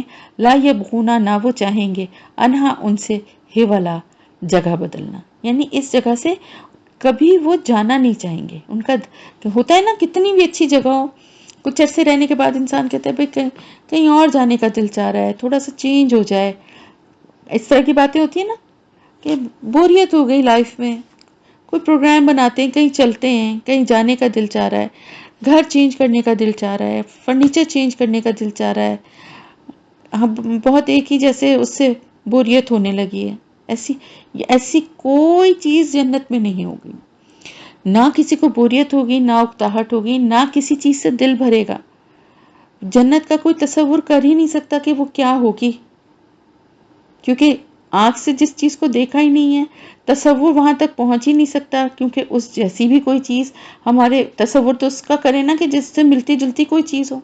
صرف قرآن اور حدیث سے ہمیں جو باتیں پتہ چلتی ہیں، اس سے شوق بڑھتا ہے، اور ہمیں اس پتہ چلتا ہے، اندازہ ہوتا ہے کہ وہ کیا جگہ ہوگی جہاں ہر انسان کی خواہش بیٹھے بیٹھے پوری ہو رہی ہوگی، ہر طرح کے پھل اور ہر طرح کی نعمتوں کی فراوانی ہوگی. اپنے پیارے جو مومن ہیں، انشاءاللہ تعالیٰ ان سب کا ساتھ ہوگا. اور کیا چاہیے انسان کو؟ اتنی خوبصورت جگہ، ایسے پیارے محلات، ایسے پیارے باغات، وہاں سے کبھی کوئی نکلنا تو دور کی بات ہے، اس جگہ کو بدلنا بھی نہیں چاہے گا. یہ تو بہت ہی دور کی بات ہے کہ اتنی خوبصورت اور ایسی عیش و آرام کی جگہ کو کوئی چھوڑنا چاہے، لیکن وہاں سے کوئی بدلنا بھی نہیں چاہے گا کہ اس جگہ سے میں اس جگہ چلا جاؤں. اس کو ہر دن اور ہر وقت، جیسا کہ مجھے لگتا ہے جنت کے جو میں باتیں، ایک نئی جدت، ایک نئی خوبصورتی، ایک نئے ماحول اس کو ملے گا کہ وہ وہاں سے کبھی بھی بدلنا نہیں چاہے گا اس کو. قل، کہہ دیجئے، لو، اگر، کان البحر، ہو جائے سمندر، سمندر کا یعنی پانی، مدادا، روشنائی، لکلماتی، کلمات کے لیے، باتوں کے لیے، ربی، میرے رب کے، لنفدا، البتہ ختم ہو جائے، البحر، سمندر کا پانی، قبلہ، اس سے پہلے، ان کے، تنفدا، ختم ہو، کلماتو، باتیں، ربی، میرے رب کی، ولا، اور اگرچہ، جئنا، اتنا ہی اور لے آئیں، لائیں ہم، بمثلہ ہی، یعنی اتنا ہی اور لے آئیں ہم اس کے جیسا، مددہ، مزید، یا اس کی مدد کو. اللہ تعالیٰ کے جو کلمات ہیں، اللہ کی جو تعریف ہے، اللہ کا جو کی جو حکمتیں ہیں، اللہ کا جو علم ہے، اس کی جو صفات ہیں، یہ سب اللہ کی کلمات ہیں. جو کچھ اس کے دلائل ہیں، جو کچھ بھی اس کا علم محیط ہے، جس نے ساری کائنات کو گھیرا ہوا ہے، اس کا علم ہر چیز پہ محیط ہے. اس کے بارے میں اگر کوئی لکھنا چاہے، انسان کی تو حیثیت ہی کچھ نہیں ہے نا، اس کا علم بھی کچھ نہیں ہے، اس کے پاس تو اتنی صلاحیت ہی نہیں ہے. لیکن اگر کسی کو اللہ یہ صلاحیت دے دے اور وہ اللہ کی تعریف، اس کی صفات، اس کے علم کے بارے میں، اس کی حکمتوں کے بارے میں لکھنا شروع کرے، تو سمندر کا پانی جو ہے وہ روشنائی اگر بن جائے تو ان سب باتوں کو لکھنے کے لیے، تو وہ سمندر کا پانی ختم ہو جائے. یعنی باتیں، میرے رب کی تعریف، میرے رب کی صفات، میرے رب کے کلمات، میرے رب کی حکمتیں، وہ ختم نہیں ہوں گی. سمندر کا پانی ختم ہو جائے گا، اور اگر ایک اس کی مدد کے لیے ایک دوسرا سمندر لے آئیں تو وہ بھی ختم ہو جائے گا. اس کا مطلب کیا ہے کہ یہ تو انسان کی سوچ سے بھی بڑھ کر، انسان کے علم سے تو کہیں زیادہ، وہ انسان اس کا ذکر بھی نہیں کر سکتا. اس علم کے بارے میں جانے گا کیا جس کا وہ صرف اس کی تعریف بھی پوری طرح نہیں بیان کر سکتا. ایسا علم ہے اللہ کا، ایسے کلمات ہیں اللہ کے کہ سمندروں کے سمندر روشنائی بن جائیں. سوچیں سمندر پورے روشنائی بنیں گے تو کتنی ہوگی، کتنا کچھ لکھا جا سکے گا، لیکن وہ بھی ختم ہو جائیں گے. تو اس سے کیا پتہ چلتا ہے؟ اللہ کی ذات کے بارے میں تو ہم کچھ بھی نہیں جانتے نا. تو اس سے ہی اندازہ ہوتا ہے کہ وہ کیسا بزرگ و برتر ہے، کیسا قابل تعریف ہے کہ اس کی بارے میں لکھنا اگر کوئی چاہے تو اس میں سمندر کے سمندر ختم ہو جائیں، لیکن اللہ کے بارے میں پھر بھی پوری طرح نہیں لکھ پائے گا۔ ہمارا علم بڑا ہی محدود ہے اور ہم کچھ بھی نہیں جانتے، اور اس کے باوجود بڑے بڑے دعوے کرتے ہیں۔ اللہ کے بارے میں ہم اس کی تعریف کو لکھنے کے بھی قابل نہیں ہیں۔ قل انما، کہہ دیجئے بے شک میں، قل انما انا، بے شک میں، بشرون، ایک انسان ہوں، ولو، اور اگرچہ، یوہا، وحی کی جاتی ہے، الیہ، میری طرف، انما، بے شک، الہکم، الہ تمہارا، الہ واحد، الہ ہے ایک ہی، فمن، تو جو کوئی، کانا ہو، یرجو، امید رکھتا، لقاء ربہ، اپنے رب سے ملاقات کی، فلیعمل، تو چاہیے، بس چاہیے کہ وہ عمل کرے، عملاً صالحا، نیک اچھے عمل، ولا، اور نہ، یشرک، وہ ٹھہرائے، وہ شریک ٹھہرائے، بھی عبادتی، عبادت میں، رب ہی، اپنے رب کی، احاطہ، کسی ایک کو۔ اب آخری آیت ہے جس میں کہ اللہ تعالیٰ نے آپ صلی اللہ علیہ وسلم سے فرمایا کہ ان سے کہہ دیجئے کہ میں تمہاری طرح کا ایک انسان ہوں، بس فرق یہ ہے تم میں اور مجھ میں کہ مجھ پر اللہ کی طرف سے وحی کی جاتی ہے جو تم پر نہیں آتی، کیونکہ ہوتا یہ ہے، اور آج بھی یہ دیکھنے میں آتا ہے کہ آپ صلی اللہ علیہ وسلم کے مقام کو بعض لوگ جو ہیں افراط و تفرید کا شکار ہو جاتے ہیں، یعنی بعض آپ کا مقام اس حد تک بڑھاتے ہیں کہ آپ کو اللہ تعالیٰ سے ہی نعوذ باللہ ملا دیتے ہیں، یعنی اللہ کے برابر، اور بعض دفعہ نعوذ باللہ اللہ اتنا زیادہ وہ کر دیتے ہیں کہ آپ کو جو آپ کا مقام ہے اس سے بھی گرا دیتے ہیں، آپ کو ایک عام انسان کی طرح بتاتے ہیں۔ آپ انسان نہیں تھے، بے شک آپ انسان تھے، لیکن آپ اللہ کے رسول تھے، آپ کا درجہ و مرتبہ تمام انسانوں سے بلکہ تمام پیغمبروں سے بھی برتر ہے، لیکن یہ کہنا کہ آپ نور تھے یا بشر نہیں تھے، تو یہاں قرآن تو خود فرما رہا ہے کہ آپ انسان تھے۔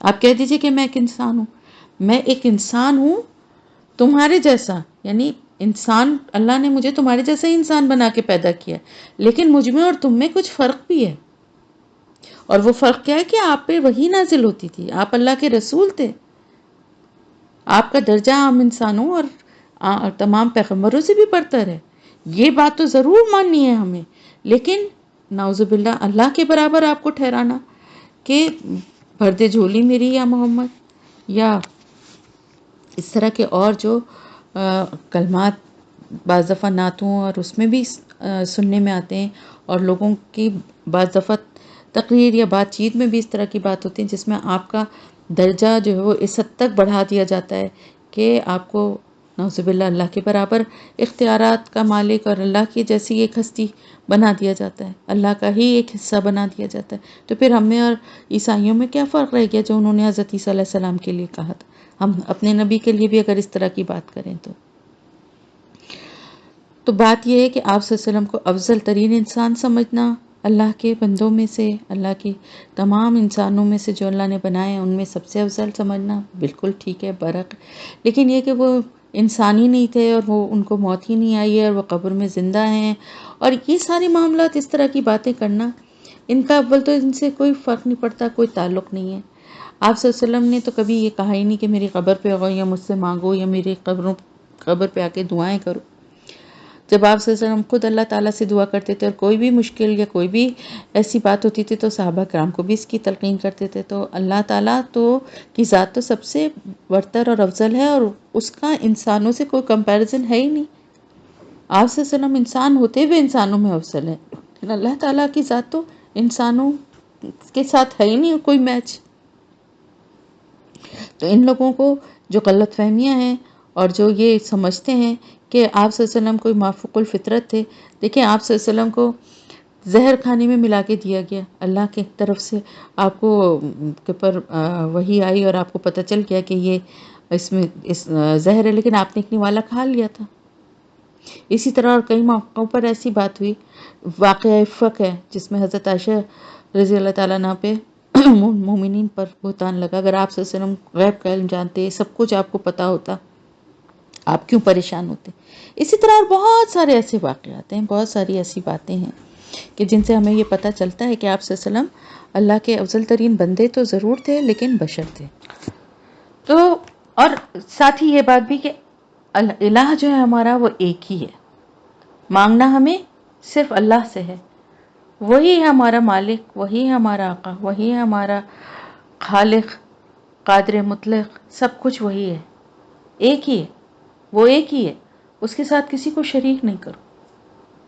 جو چاہتا ہے اللہ سے ملاقات کی امید رکھتا ہے، جو بھی ہم سب رکھتے ہیں نا، دعا کرتے ہیں اللہ جنت الفردوس میں اللہ تعالیٰ آپ صلی اللہ علیہ وسلم کا ساتھ نصیب فرمائے، اللہ تعالیٰ اپنا دیدار نصیب فرمائے، یہ سب دعائیں کرتے ہیں نا. تو اس کا حقدار بننے کے لیے کیا کرنا ہے؟ نیک عمل کرو، اپنے عمل کو اللہ کے لیے خالص کرو، اللہ کے ساتھ کسی کو شریک نہ کرو. ہمارا رب ایک ہی ہے، واحد ہے، احد ہے. اس ایک رب کی عبادت کرو، اس ایک رب سے مانگو، اس کے ساتھ کسی کو شریک نہ کرو. نیک عمل کرو، جو بھی عمل کرو خالصتاً اللہ کی رضا کے لیے کرو. اس میں کسی قسم کی غرض، ریاکاری یا کوئی بھی ایسا جذبہ شامل نہ کرے کہ جس کی وجہ سے وہ نیک عمل ضائع ہو جائے.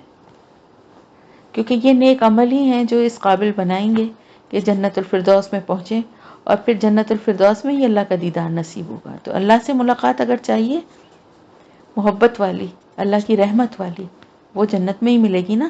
تو اس کے لیے اپنے آپ کو اس قابل بنائیں، اس لائق بنائیں، نیک عمل کریں، اور عمل کو اپنے تمام اعمال کو اللہ کے لیے خالص کر دیں. تو جو کوئی ایسا کرے گا انشاءاللہ تعالیٰ پھر اللہ کے دیدار کا حقدار بھی ہوگا. تو یہاں پر الحمدللہ جو ہے